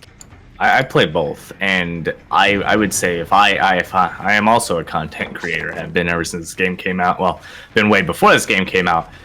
If I were to D rank, I would be destroying as I am now, all the fun out of anyone I play against. I will constantly win. I will show you that I know this game back and right. If you are a killer and I'm your survivor, I will loop you and or get the gens done while you chase other people, and your game will typically end with one or less deaths. Sometimes people die faster. If I'm your killer, I will probably decimate you with the sweaty tryhard builds because I've got the blood points spent and built up. If someone like me were to go down, I would absolutely ruin the experience of others. Now, you're saying that you're not the best. Okay, that's fine. That's fair. But I mean, I think it's dependent on who you are as a player, because I die a lot, even when I depip. I literally almost die like every game because I'm very altruistic. Like if it doesn't matter if I'm solo queuing or like a full squad, I usually die. And so my friends usually die too. Would you say it's not impossible that someone with more skill and that is pretty good at this game watches you? It's because they like you for who you are and they like your content. That's possible, right? And then you're D-ranking, and then somehow they might like my content or me. I don't know. I want to chime in there. I watch you, Kitty, and I think you're fucking great. There you go. So, there you go. Ever since day one. So that's. I'm sorry, Monto. Let me just wrap this one little bit up. My thing here is that we are content creators who put up a front of what the community is. If a content creator is capable of doing something, it's monkey see, monkey do. If they see you do it and it's okay, they might do it. And though by you not doing it, it's not going to stop them entirely. It just sets up a better front. It's better for the community as a whole. That's all. I mean, I feel like it's not really my specific job to do that, though. Like, I'm making content for people. I'm not like welcome to streaming. This isn't a church. I'm not a priest. This is what I was thinking about, like, before we started. So when I was younger, my brother would bully someone. So if I felt like, oh, it's okay, I can bully this person too then, or I can start bullying someone else. Not saying that's what you do. I'm just saying in the context. But say my mom's the devs, and she either decides to do something about it and try to intervene so that I don't be like this person that's bullying someone else, or she can let it go, and then it starts spiraling out of control. Then the people I hang out with start bullying other people, and then things go like that. What makes you think that the people that watch you aren't gonna go in with the mind state of, oh, this person's D-ranking, so that means it's okay for me to D-rank, which obviously means a lot of people are going to do it too. And then there's a lot of streamers that do it, so then people are thinking, oh, all these streamers are D-ranking, it's okay for me to do it also. Well, in that regard, maybe it's like, if a lot of people are doing it, why does rank even exist? If people are doing that, obviously they're doing it because they don't really agree or like the rank system. Right? No, and like I agree that you're doing it, so they think it's okay to do it. Right. And to be fair, I've already gone through the full explanation. If you didn't hear it, I could do it again. But the idea of rank is to set yourself away from those who are not experienced enough with the game. For example, other games will lock you out of lower ranks in their game completely once you've hit the top. There is no going back. And what rank 1 in this game represents is that you are comfortable with the game and you can play it. Skill, out the window. Yes, you can play against the sweatiest tryhards, but you should also be able to play with people who are there just to have fun as well. And whether you get that or not is up to the matchmaking and who you fight. But on top of that, being a streamer and a content creator, someone who creates entertainment, and this goes for any medium, you have a responsibility to your audience. If you just create content, and you can find this on singers and anyone who becomes a public figure, when you become that public figure, you do take on that responsibility. Even if you think you're just taking content, things you do have weight, and also you have a responsibility of maintaining a high moral ground for being a public figure. So that's you're pretty much pushing the ideal of setting for example, right? Well, yeah, but that, I mean, like I said, this goes for any and all mediums, not just us as just setting for example. You're gonna put it out there. You gotta set an example. Now, I don't believe Kitty is a fog whisperer, so I wouldn't say that I hold her up to the highest of authorities. But remember that this entire issue stems off of a fog whisperer doing what is considered to be morally wrong. Someone who's supposed to stand for what the community stands for and does not. And so being she won't, and there's several people that support what they don't do, I also, it's just kind of that moral ground thing. Now, is it okay for TydeTyme to start deranking? Because now he will ruin the experience for others. Because if a Fog Whisperer can do it, certainly I'm allowed to. Not just because I'm good at the game, but just because a Fog Whisperer can. I guess I don't really like correlate morality with deranking personally. Like, that's just my personal opinion. The rules, though. DCing is against the rules. How can you not? Like, this would be the same as somebody saying, I need more purple flashlights because I want to create content. So I'm going to hack my inventory and give myself more purple flashlights. I want to give myself legacy because I lost my legacy. So I'm going to give myself back legacy on all of my characters. Like, the achievement hacking. These are all things that are against the rules. I think that, though, like, if it should be that strict, like, to talk to the devs, like, you can't say, well, it's against the rules, but clearly it's not, right? Well, even though they say it is. It's written in the rules. I can show you where it is. Like when Angry Pug said yesterday, they're mad because we're not playing by these imaginary rules in this imaginary rule book. It is actually in the rules. It's unsportsmanlike conduct to DC. So it isn't a rule I imagined. It is a rule that exists. But there's a certain threshold. Yeah, there's a threshold. So this is what I'm saying. This is called an abuse of mechanics. So when you find a loophole in something, that doesn't make it right that you abuse that loophole. Just because you find the number on what it is and because you can figure out how many times you can do it, it doesn't make it right. Bullying someone just because you don't get in trouble and you're not making a big scene of bullying someone, but you're making someone feel like shit, doesn't make that right. And I'm not saying this equates to that, but that is my example I'm gonna fly with here. It's come down to, if I can get away with it, is it okay? No, it is in the rules, and whether or not we want to follow that, I mean, sure, they're not going to enforce it, but I hope they do fix it, and that's what this whole thing's on. It is morally wrong and absolutely damaging to the community, as it's essentially smurfing from every other game, and the smurfing from other games is heavily looked down upon. It is not an acceptable thing. I think Hexy made the argument that they should like open ranks up a little bit more, which I think would probably fix the issue, because it would both, like, I think personally, stop people from deranking and also just make it more variety, like, for everybody. And then that way, I wouldn't be opposed to that necessarily, to a degree. I'm not saying like open completely, but like, I think he said rank 1 to 10 play together. I don't know about that, but like open it more. So like, I mean, cause I already like, I think I'm ranked like 4 right now. When I was on stream, and I was playing with I think my friend was like ranked 9, and we just like, I mean, no, I think it was when I was solo queuing or something. I was ranked 4 or 5, and I got like a rank 10, which, like, I feel like the rank system is already messed up considering that happened. The ranking system is definitely. I just literally just. So I'm it's like, if it's already messed up, like, it doesn't really, like, I think that inherently they need to fix the rank system. I think the rank system is inherently not necessarily broken, but doesn't work very well. I'm 100% with you on that, and I 100% agree. But it doesn't give you permission to circumvent it.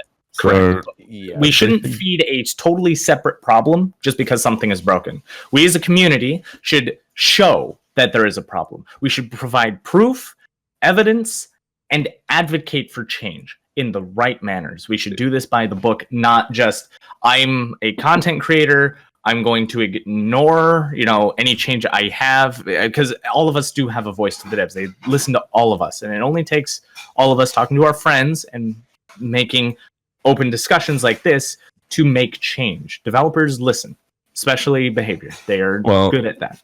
At the end of the day, though, doesn't it all just boil down to the fact that you said these are rules, and by the very definition of the word rule, the noun itself, doesn't it all come down to the fact that these are things that we, they're accepted principles or instructions that dictate what should be done and tell you how to play. And if people are going against those, at the end of the day, should they or should not they be enforced? Like in most games, even most countries, most whatever the fuck you want, rules are enforced. In this case, right. they're not really, they're more like community enforced, aren't they? Like I don't know how much devs actually do about it. I have no idea. They're automated, and so it's kind of like when they find a loophole in the legal system, then you can't punish someone even though it is automated. They don't enforce it themselves. Automated. Okay, if you disconnect an X amount of times per the algorithm, it will detect that you're now within bannable reasons and ban you automatically. Yeah, so it's in waves too. It's not the second that you hit it. It's in a wave. So like maybe like the time span will be like what, 3 months. I'm just throwing a number out there. In that 3 months, if you do it X amount of times, then it will ban you on that wave, on that wave of bans. So the problem here is that the rules are not strict enough, and we're making that the issue here. Clear. Yeah, clear as day. Obviously, people deranking, I can show that it has negative effects on the community as a whole. You damage someone's experience for your own, for whatever reason. And I think that if you are intentionally going down in rank, you're intentionally doing something that is morally wrong. And it is in the rules, but not enforced to a degree that is stopping people like a Fog Whisperer from doing it themselves every day. So October is saying in my chat that instead of saying that, having that attitude that people are immoral for doing these things, instead we should be talking about solutions and actually trying to give solutions for the devs to listen. So first things first, this all stems from a moral problem. This didn't stem from a problem of, like, back a long time ago when everybody was against something that's in the game without rules, it became a moral problem. And the issue here is it stems off the Reddit post that talks about a Fog Whisperer doing something that a lot of people don't necessarily agree with. Someone who stands for the community is not abiding by what is good for the community and is doing something harmful. And we can prove it is harmful through the various other means of smurfings from other games. It has no benefit, but the best of us, the top Fog Whisperers, are now doing something that hurts a community and making it okay to hurt the community. And we're trying to stop that. And it is in the rules, which is why we can come to this agreement of change needs to come. But this is also a community problem, whereas if it doesn't stop, we're just going to keep hurting ourselves for no reason. And it's up to us, a community, to come to an agreement of sorts. If we could just stop deranking, maybe come up with change, we can probably work a little better together versus how much we are against each other. It's not about hating one another. It's about coming to a, what would you call it? Oh, God. One word that you give up something. Kind of a median? No. God, why? I haven't had enough coffee today to remember this word. Starts with a C. Conclusion? Nah, kind of conclusion. Compromise. Compromise. That was it. Thank you. Oh, it's just gone from my head. I'm not here today anymore. But we come to a compromise where if a Fog Whisperer can stop deranking and show that there are issues at the top rank, then the rest of the community can come together to help provide the facts needed to the devs to show that there is an issue. It took a lot of people to show Freddy is broken and bad when the devs said, no, he's fine, after they nerfed him into the ground. It's been a year and we haven't even seen a rework because there's still a split on this. Some people say he's perfectly overpowered and doesn't need to be changed, and a lot of us are advocating for change, but nobody really agrees on it. It's kind of that kind of issue. Now we're stuck on this. Something morally wrong with the Fog Whisperer is now breaking the community into two sides. Deranking is perfectly fine versus deranking is very immoral and is damaging the community. So someone's got to compromise here, and either we compromise, damage the community, or we compromise and try to make change. Hey, I do agree with opening up the ranks a bit, and yeah, the having an incentive to actually be rank 1 would be nice too. But there's also like, I also think that it shouldn't be as easy as holding M1 to rank up as a survivor. Whereas I feel like Killer, it's easy, but at least you have to have some skill. But you can literally. I agree with that. When the whole emblem system changed, that they made it really easy for killers to rank up, and not as easy for survivors to rank up. And then we wound up. But then it was messed up. This, the queue times were awful because they unbalanced their game. So then they had to raise the tide for the survivors, and now it's easy for everybody to pip. Yeah, I literally took off 2 days ago. I took off all my perks, and I did 2 gens, and I pipped. Like, I didn't even escape. I literally died. I healed somebody, and I still pipped. I was like, okay. Rank system needs an overhaul, 100%. That is because true. It just doesn't make any sense at this point. You don't have to be good. It's just you have to spend time. I have more than enough potatoes in my games on rank 1 for me to even count. That I'm like, I have no idea what the hell you think you're doing, or I don't even know if you know what you're doing, but I don't think you should be here. October, I just want to address this in the chat because she feels as it's like a personal attack towards Jen. It's not. It in isn't no personal. way. I love Jen to death. I don't have anything against her. I just think when she accepted that role as Fog Whisperer, she needs to hold herself to a higher standard, and that standard be obeying the rules and guidelines laid out for what's bannable. This isn't a personal attack; it's a professional attack. The term no one would give a damn if she wasn't a Fog Whisperer. But what brings this up is, again, it's someone who called out a Fog Whisperer. And we're gonna have another 50 Fog Whisperers coming. So so in that mindset, it's not so much about just D-ranking. It's more on someone who's supposed to uphold the standards, not personally, of course, upholding the standards. Show that it's okay to do it. Yeah, it is D-ranking because say it again. I couldn't hear that again. Show that it's not it's anyone that is a content creator. It's not just the Fog Whisperer. You're showing that it's okay to do it, and that you're basically saying, I do it, why don't you guys do it? You don't have to literally say that, but it's basically you're showing it with your actions. Right. It is about D-ranking. It is a bad thing, but there's nothing we can do to force people to stop, or we can incentivize through change. But if a Fog Whisperer is showing that it is okay, a person of status, now we've got a problem that is a small issue blowing up because one of the bigger people is showing it is okay. And we need to not do that, especially with the podcast, with a whole bunch of top streamers saying, yep, it's fine, I've got reasons to do it. It now just backs up and defends the idea that D-ranking is okay, especially with the Fog Whisperer. And again, we can look back at every other community game and look at the multiplayer and the effects of smurfing and show it is not a good idea to damage the experience of our casual community, because without them, we don't have a game. Streamers don't hold this game together. It's the casual community. We're not as big as we'd like to think we are. 16,000 people playing all the time. Streamers don't...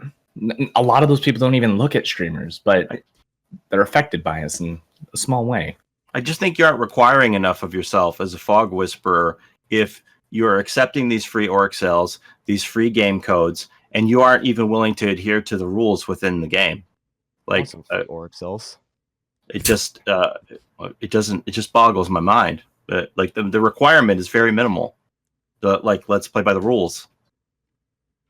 But yet again, like, I mean, okay, I'm playing devil's advocate here. The rules don't state you can't DC. It says they do. You can't DC. No, but it says you can't DC more than 40% of the time. So it's where does this 40% number come from? Because it's the threshold that they said. So I thought they always said that they didn't want to give specifics because they didn't want to give anybody the knowledge to be able to abuse the system. So where does the 40% number come from? I honestly don't think I've ever heard them say 40%.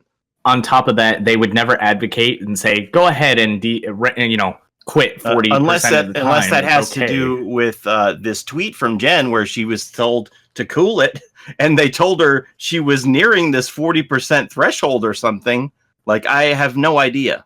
I mean, let's how anybody even has info. I said last night that I would just be willing to sit there and DC game after game and see what it would take, but I don't want to take the 1 week ban. I think that the problem is then the devs need to come out with a certain specific number, but that's instead of making an imaginary, because they don't want to give you that information to allow you to continue to skirt and push the line and do it just enough to not get banned. The idea here is not that you're allowed to quit. It's that it's supposed to stop people from quitting too much, but not punish people who accidentally disconnect because their ISP sucks. It's not to ban everybody just because they quit. it is a bad problem for the DCing. Rage quitting ruins the experience of several people. Everything. It is a bad thing, as confirmed by the devs, which is why this whole thing here.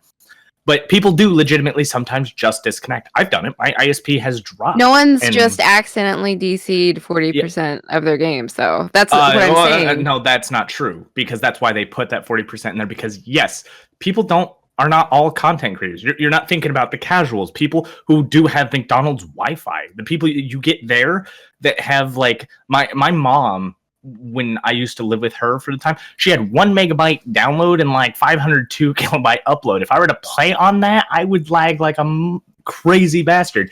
But the problem here is that's who that targets. Is if I did disconnect a whole bunch because my internet couldn't handle playing Dead by Daylight, I shouldn't be playing the game. But if it sometimes works, they're not stopping me from doing it. They're giving me a threshold that if my internet can't handle it to a 40% degree, if that is even the number, then I'm not punished for buying a game I want to have fun with. It's not. But you're also saying that people just solely derank by DCing when like people go AFK or like do the minimal amount of effort in the game. That's another rule. It's called griefing.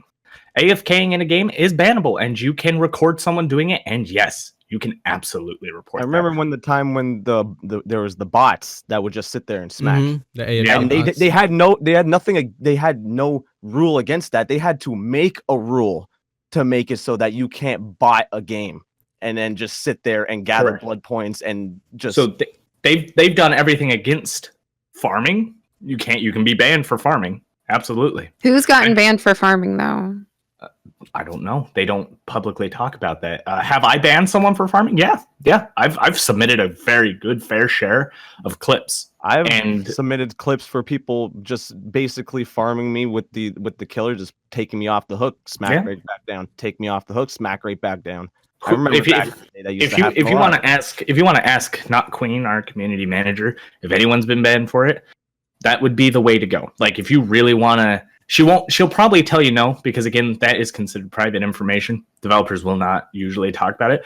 But if you want to ask, can you be banned for this? She'll likely say yes, because it is in the rules. It's there. Paulie, you even like uploaded trading in League. You're not allowed to win trade. That's basically farming your rank. Yeah, isn't League a competitive game? But it doesn't matter. It doesn't matter. There are rules. DBD is a 4v1 party still game. Part of the rules. Still rules. They're rules for a reason. You can't try to abuse the rules. What were you gonna say to me, Tide?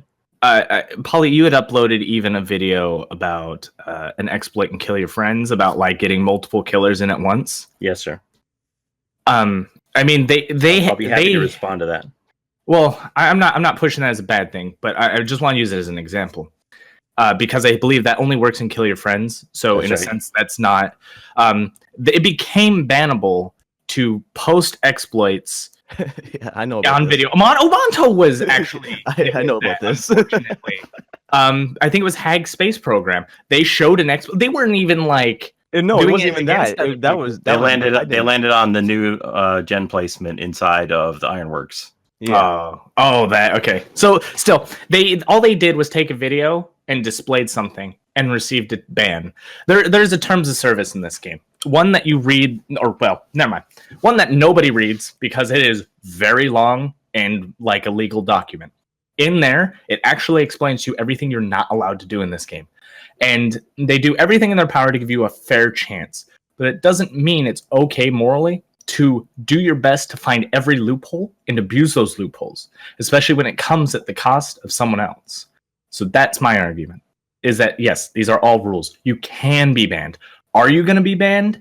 That's up till when you get caught. And if someone approached Jen, for example, it's not an attack against her, but if someone legitimately went to her and said, calm down with your DCs, they're trying to protect her from something she's doing bad because she's going to hit that. And if Jen ever gets banned, she loses Fog Whisper, because that's one of the requirements. You can never have been banned in Dead by Daylight to be a Fog Whisper. And she's getting close, and they're trying to protect her, and I'm happy they are, because I don't want to see anybody get banned from a game, ever. I want everyone to have fun. Just to follow up with what you said there, Tide, as far as the the exploit thing. I've always been very careful in any of my glitch videos to try and show things that could never be translated into the regular game and would only occur in KYF matches, so that it's only through a group of friends and that you wouldn't ruin anybody's experience. I never showed anybody how you could trap a killer on the swamp maps, and I never showed anybody how you could use Dead Hard to escape from the game map, even though I knew it existed. In fact, somebody showed me how you could escape from the game map using Dead Hard without doing a generator. You would just Dead Hard right out the door. They showed me that video, and I went to Sujan and I told him about it, and I never told anybody about it because I knew that it would be detrimental to the game.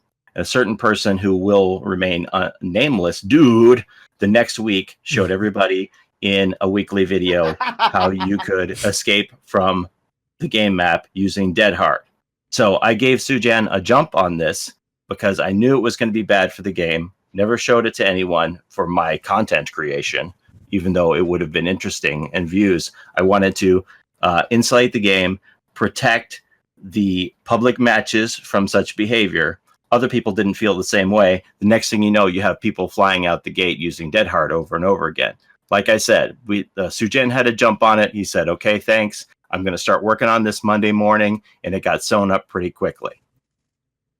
So as far as the exploit thing goes, with 5 spirits in a game, that can't happen in a regular game.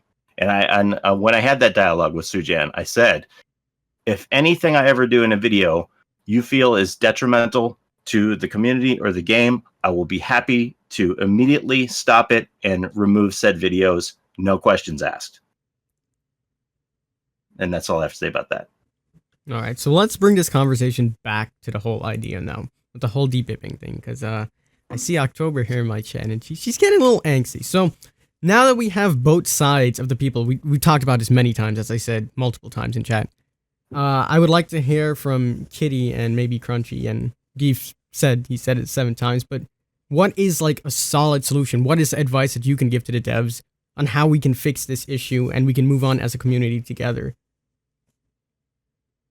Do you want me to go? Okay, I'll say it. I've said it before. Add an incentive. Just seriously, add. I know, yeah. Only like 7 times. Know, but I've been trying to say that, but people don't like listening. Oh, well, I mean, besides that, this has come like full circle and everything. When it comes to the deranking thing, when it comes to the rules or whatnot or whatever, the morality of the situation, it's not enforced. If it's not going to be enforced, it's a problem too. And I understand the whole, fog whisper stuff like that, but majority of people aren't fog whispers. And when it comes to being the solution and being the example, that's not going to be an end-all fix. They're still deranking before this all happened. You know what I'm saying? So if there wasn't to be a fix, I like the idea that the Geef of the incentive, but the problem with that is it needs to be concrete with the incentive, because I can hit rank 1 in a day. Yeah, but the incentive is to stay there. The incentive is to stay there. If you can record how long we stay there, and then based on that, we get it, then I'd be all for it. But unless they can do that, I don't know how this is going to create a fix. That's why I was saying a mystery box. Of course they can and then they record how long you're there. The longer you're there, the higher of a chance you get a good skin. The lower that you're there, the lower chance you get the better chance you get a shitty skin. And maybe it's like an incentive of blood points too. Yeah, exactly. Maybe it's like a blood point thing, and of course they can track that. They can track when you de-pip, because obviously you don't hit a certain point threshold per game.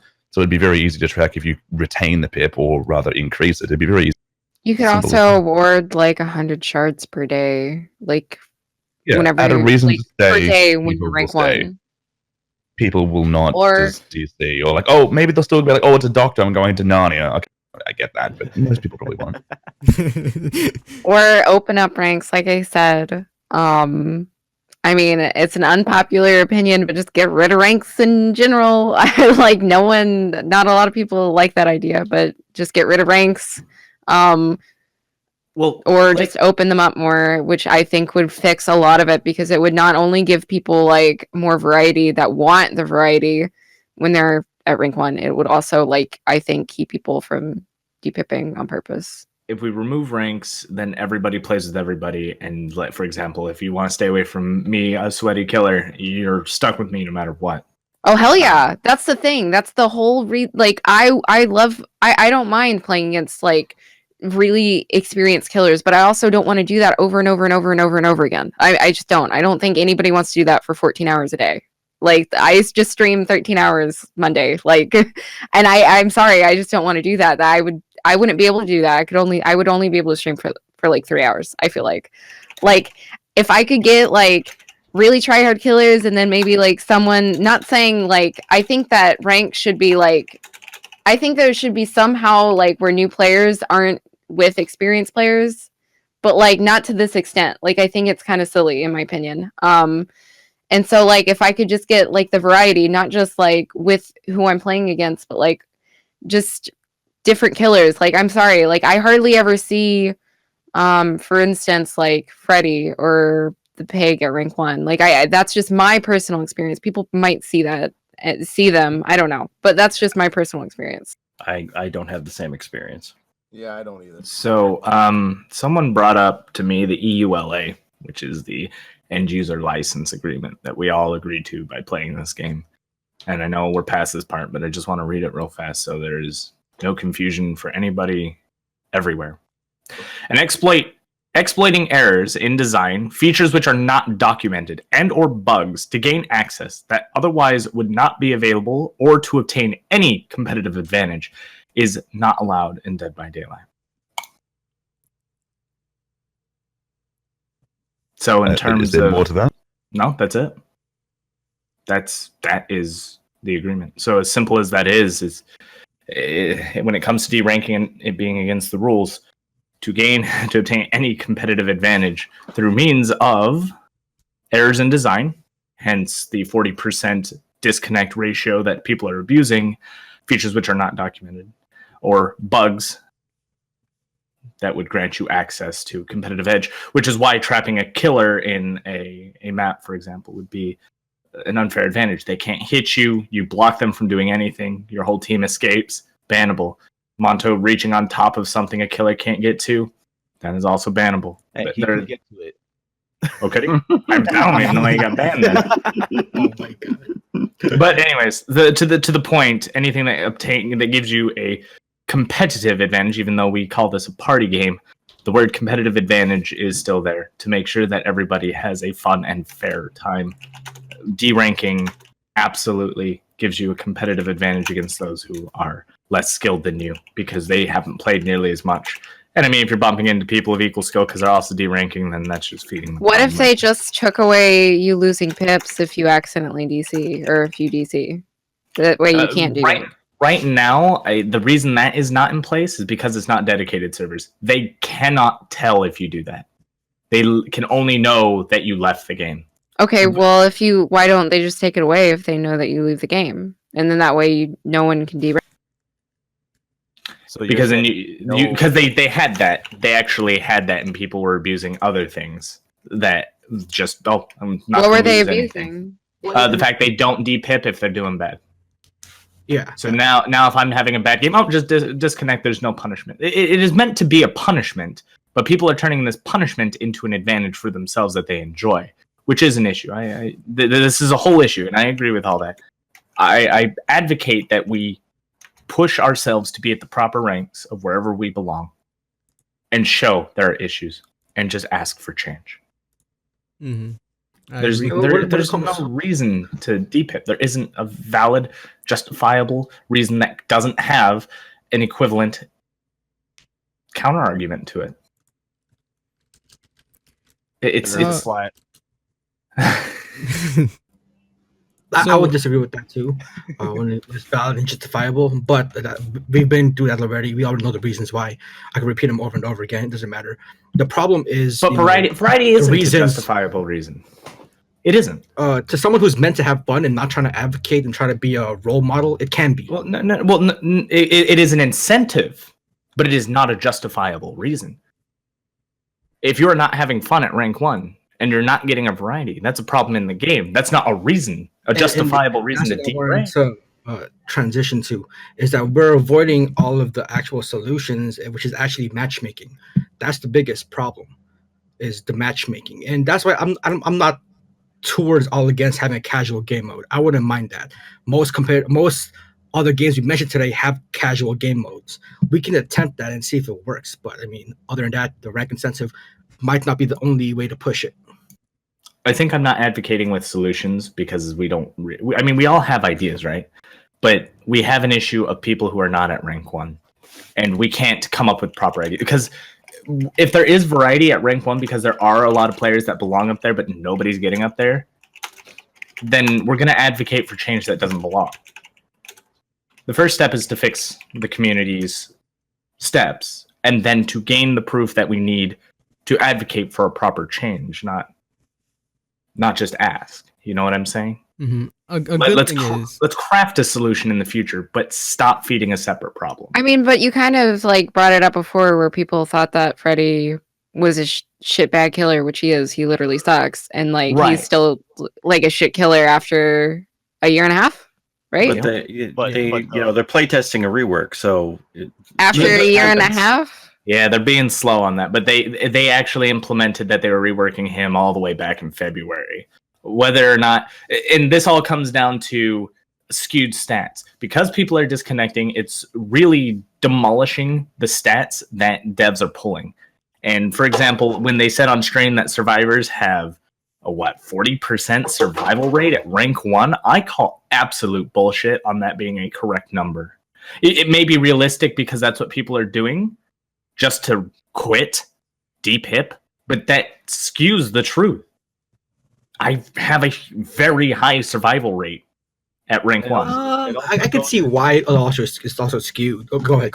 But yes, but you skewed too, because I was gonna say sometimes that DS player that misses his D strike quits, and then the entire team gets wiped because he quit on that before he even got hooked. But that's not purposely like. No, that's I'm just going saying, back ranks though. Right. No, but I'm not talking about the rank in that situation. I'm talking about the percentage of survivors surviving in rank 1.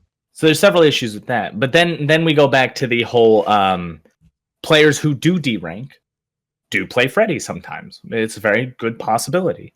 And because they play Freddy and are very experienced at the game versus someone who may not be at rank 10 to whatever, now that person's under the impression Freddy is so OP. He's so strong. I couldn't do anything against this particular Freddy. And vice versa. I mean, a lot of people, especially on console, everybody agrees on console, Nurse sucks because they don't really ever play against Nurse. And Hunter. Yeah, but at the tournament that showed up, there were some good nurses on console. There were very few, but they were there. And they showed it was possible. But to my point, this is just one small problem that got blown up because of the Fog Whisper, but it's a small one that we could all just come to agree there are solutions we can all come up with. Wait, so do you guys know like people that don't stream that DPIP? Yes. On purpose? Yes. Yeah. Yeah. Like a lot of people? I don't know too many. Well, a decent amount. If I go to my video, I can start counting how many people admitted to DPIPing on my video. There's a lot of stories on there about their DPIPing things. I've also had friends DPIP because they also didn't like rank 1, but they were also feeding the problem because my friends are the sweatiest people you will see. So because they try their hardest, but they just don't like rank 1 for a variety of reasons. And they ruin the experience of lesser people just to have fun themselves. I don't condone their actions, but it happens. But as a streamer, I know for a fact that they also watch a couple of other people that do D-ring, and they take it upon themselves as it was okay. And it wasn't until I brought it up to them that they stopped. And that's just where it comes full circle. Whether this does or does not fix and create a solution is not my concern. My concern is the issue stems from someone of importance normalizing something that is not okay. And to defend that, I would love to come up with solutions. We had a great suggestion from Geef. Crunchy, I guarantee you could come up with great solutions. But I guarantee you we have less weight to our solutions not being at rank 1. We can't say we have these solutions for rank 1 if we are not rank 1. Especially me, I'm rank 7 right now. Survivor. I haven't played since rank reset. I definitely have less of a say than I did when I was playing rank 1 every single day. Okay. So that was pretty good. I think Noob is going to join the podcast very soon so we can hear some of his. He's gonna shove my face off my screen. He's taking up my space. Oh my god. Noob's foot. What? Noob's foot. Let's take a look at chat. Yo, can I hop on? Tofu, yeah. You're down to join. Jump on in. We invited you. I'll add you right in. There, fixed it. You're off the screen, Paulie. Hello, Tofu. How you doing, man? Yo. Alrighty. So let's hear what you have to say, Tofu. Oh, is that the toxic Sabo squad? That is. Yeah. Oh yeah, my. Man. Tofus are toxic. Oh god, there's 3 of us toxic Sabo. Oh no. Oh god. Oh, We need no. to do more of that today. Just FYI. Anyway, continue. Okay, listen, I've been watching this podcast for like an hour now. Okay. At first, you guys were doing. I was loving the discussion at first. You guys were like doing a good job, I think. But I gotta say, for the past like hour, I feel like it's been nothing but basically like, okay, you guys are being more.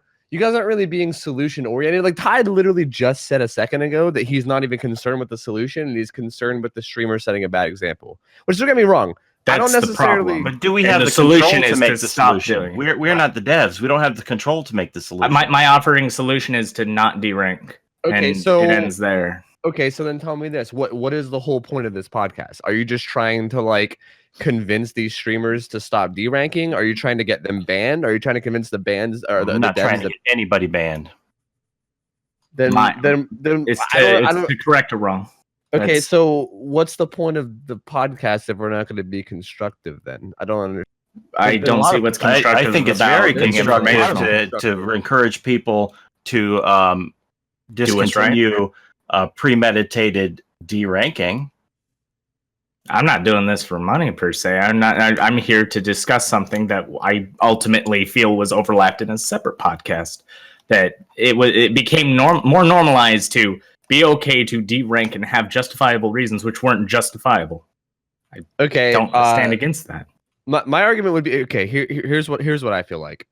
They even said in the podcast. I even brought it up multiple times. I don't want to be like diving back into mine, but like I did bring up like the morals thing a bit, and nothing was really said about it. And I get that probably upset some people because I know a lot of people think that Well, let's be fair. The people that were all brought in there, I wasn't invited. I know you didn't invite me, and it's not a personal hit to you, but I know you knew. I didn't agree with it, but you didn't really necessarily go out of your way to bring people in with differing opinions there.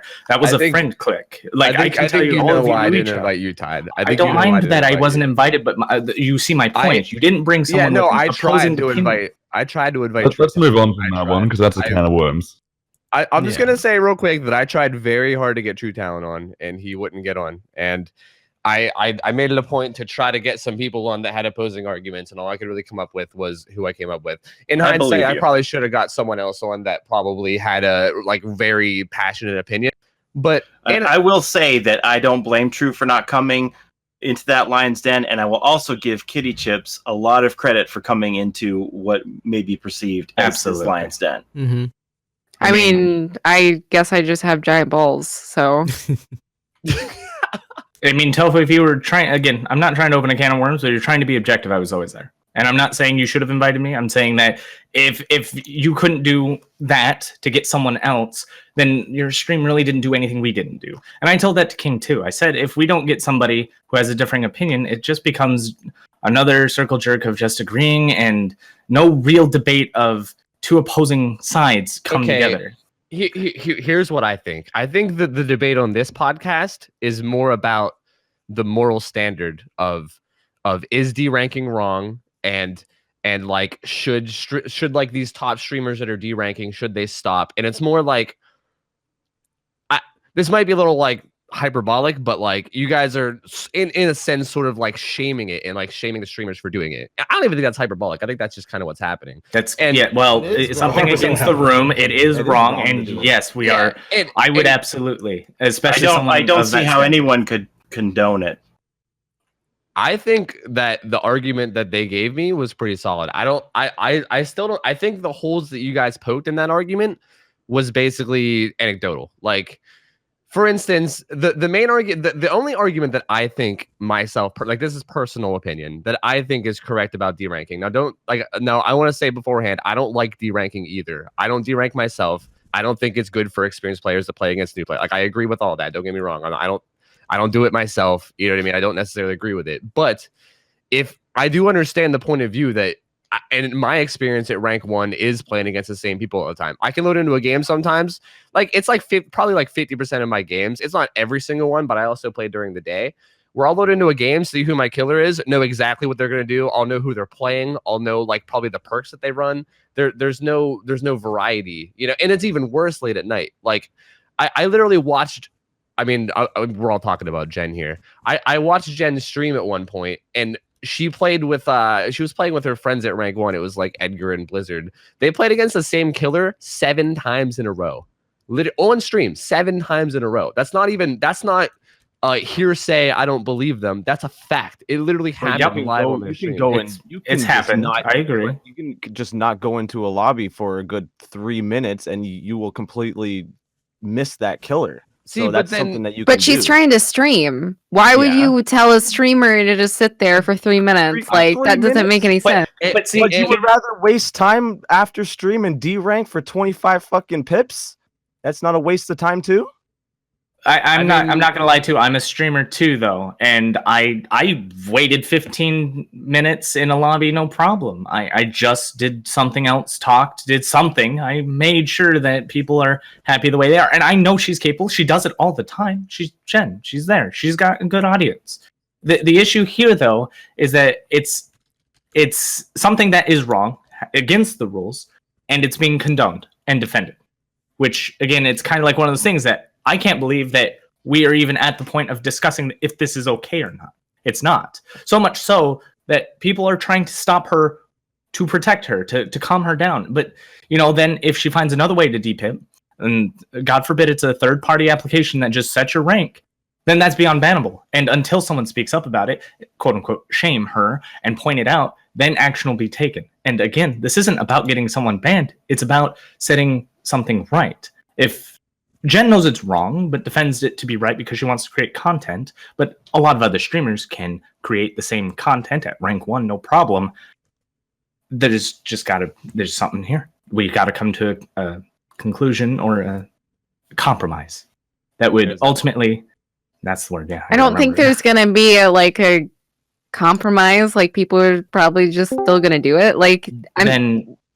That happens, the only thing you can do is talk to the devs. No, I'm not here to talk to the devs to get Jen banned. I'm here to talk to Jen to stop her from doing something that's against the rule book. But Jen can do what she wants. Like, the thing is, like, it doesn't. Yeah, you can do whatever you want. You can kill somebody, but I'll report you to the police when you do whatever you want. Okay, that's a little bit. That's like, it's extreme, but that's what you're saying to me. It's against the rule, but you understand the example here. No, what I'm saying is that you're saying you're trying to shame someone to stop doing something, right? That doesn't mean they're going to stop doing it. Like, no one, just because you're saying stop deranking, no one's going to stop deranking just because you say it. What I'm saying is that if you have a problem with it, then talk to the developers about it. And here we are making. And I'm not the ones with the problem. That's why you derank. So why aren't you talking to the developers about your problem, fixing it, and about your problems? We literally just did. You guys weren't talking to the devs. A dev came in and was listening to it. We have talked to the devs. I don't know if you guys are aware of the MOC server or any of that, but we have, and that, as a matter of fact, that podcast was obviously they were going to see it. That is the more constructive conversation. If we're going to be honest here, like this, don't get me wrong, I'm not going to say that this isn't constructive at all, but it's not going to change. Like, I'm telling you right now, this isn't going to change. Like, if you guys are just going to go on and on about these people should stop doing this because it's wrong, like they're still going to do it because that's the way that they can create good and fun content for themselves, and they don't see it as morally wrong, like at least not morally wrong enough. Like don't get me wrong, I'm sure that Jen doesn't want to derank. I'm sure that the people that derank don't want to. I'm sure if they could achieve what happens through deranking by staying at rank 1, they would be glad to do it. which is why, like I said, instead of like shaming them and trying to like basically be like, hey, you guys need to fucking knock it off because it's morally wrong, which, don't get me wrong, is a fair argument. But I just like, don't feel like from it's her own tweet, she herself said that she was told to knock it off from her own tweet, correct? So basically, I feel like this is just like a circle jerk bashing Jen for deranking, right? Like instead of basic instead of just coming up with the solution, it's just like, well, we're here to shame somebody for doing something. That's kind of like the solution is to stop doing the bad thing. Come up with a solution either, did you? No, we did. I don't think What was your solution? I don't think anyone's bashing Jen. I think we all love Jen.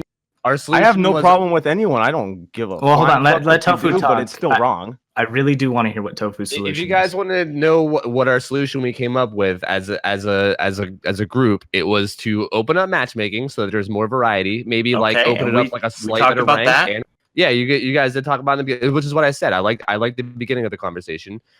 Rewarding rank 1 in some kind of a way, which I know you guys talked about that as well.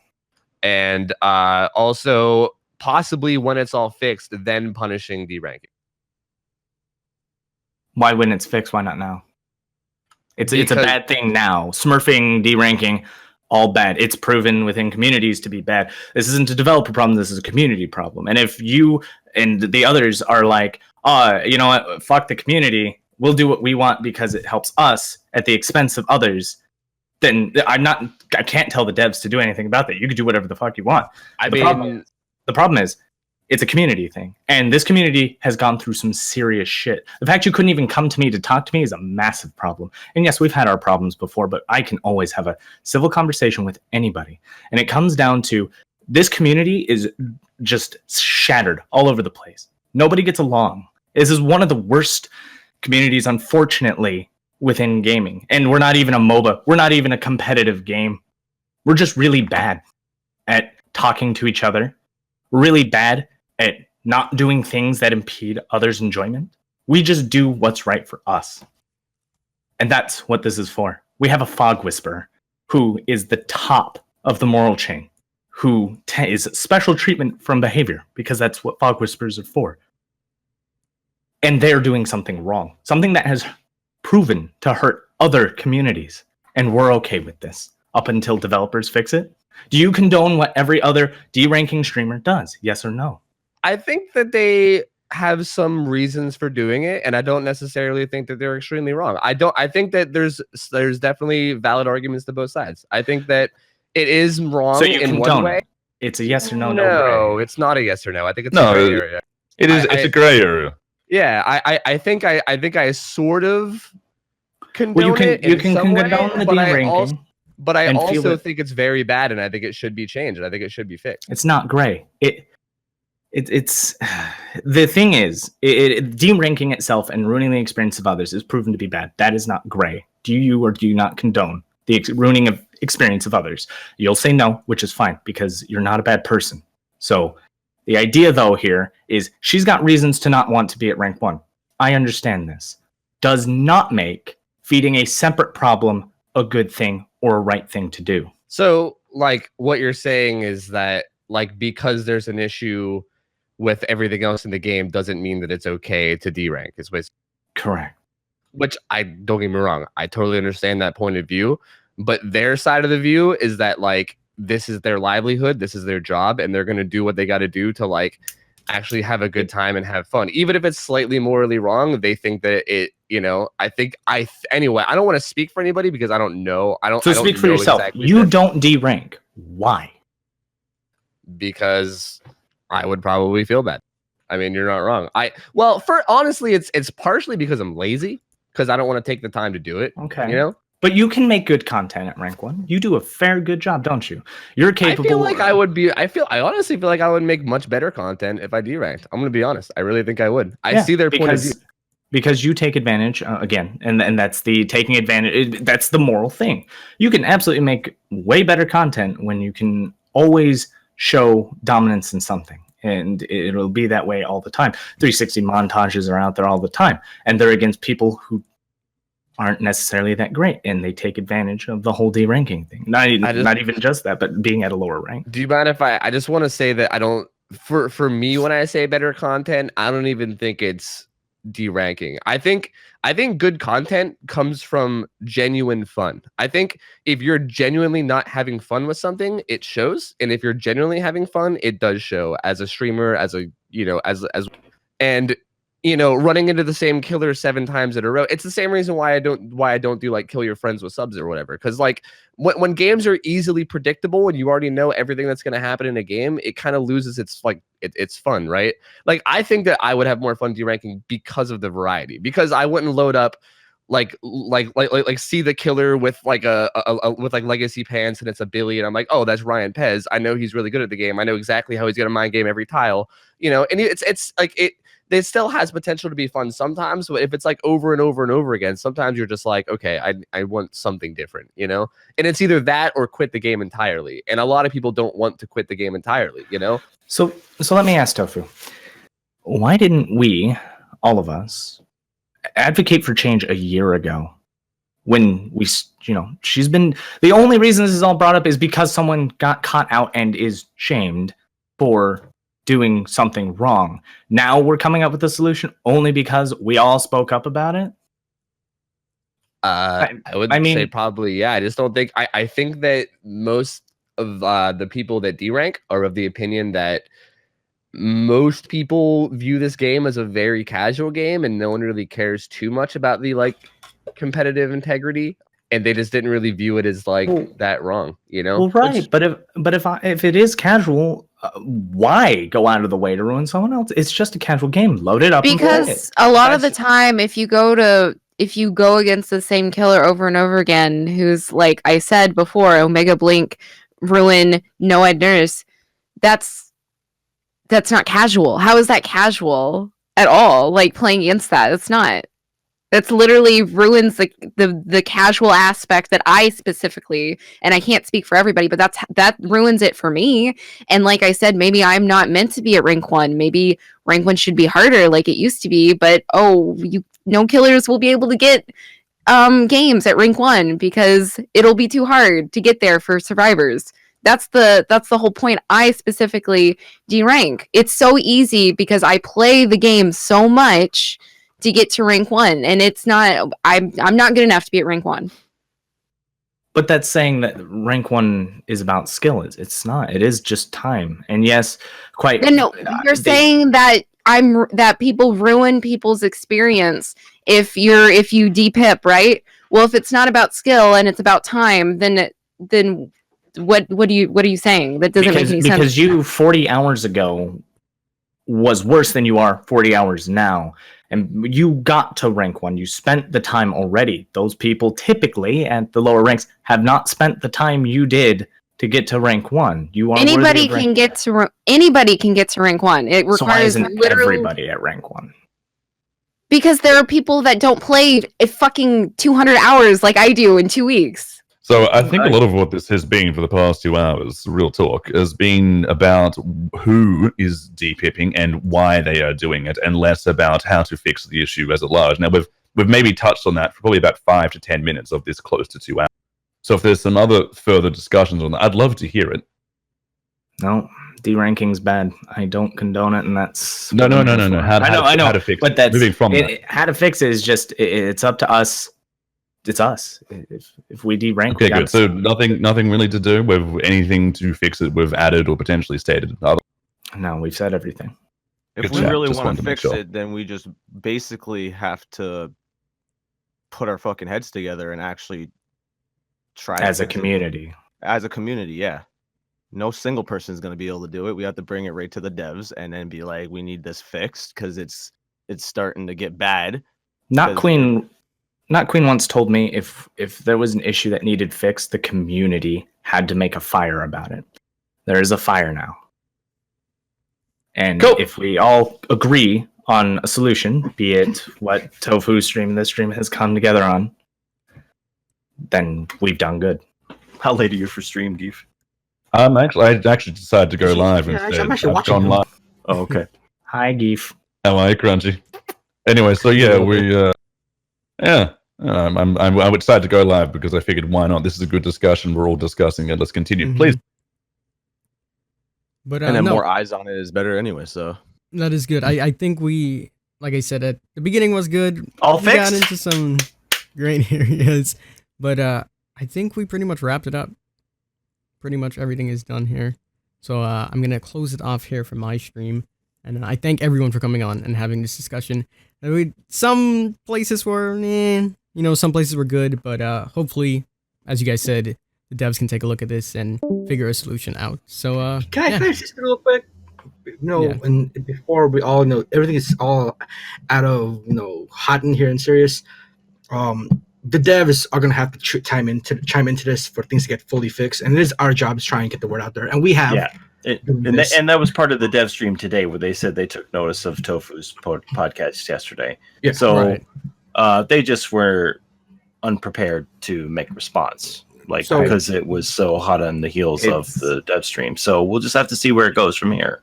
We've batted the ball into their court, and it's up to them to run with it, right? Like, they got to figure out what they're going to do.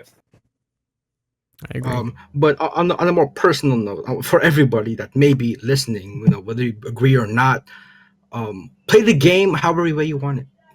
It's your time, it's your game, it's your fun. Do with it what you can. You know what I'm saying? Although do it within TOS. Yeah, at the end of the day, it's your fun. You know what I'm saying? To me, when it comes to randos having fun versus my fun, I care about my fun.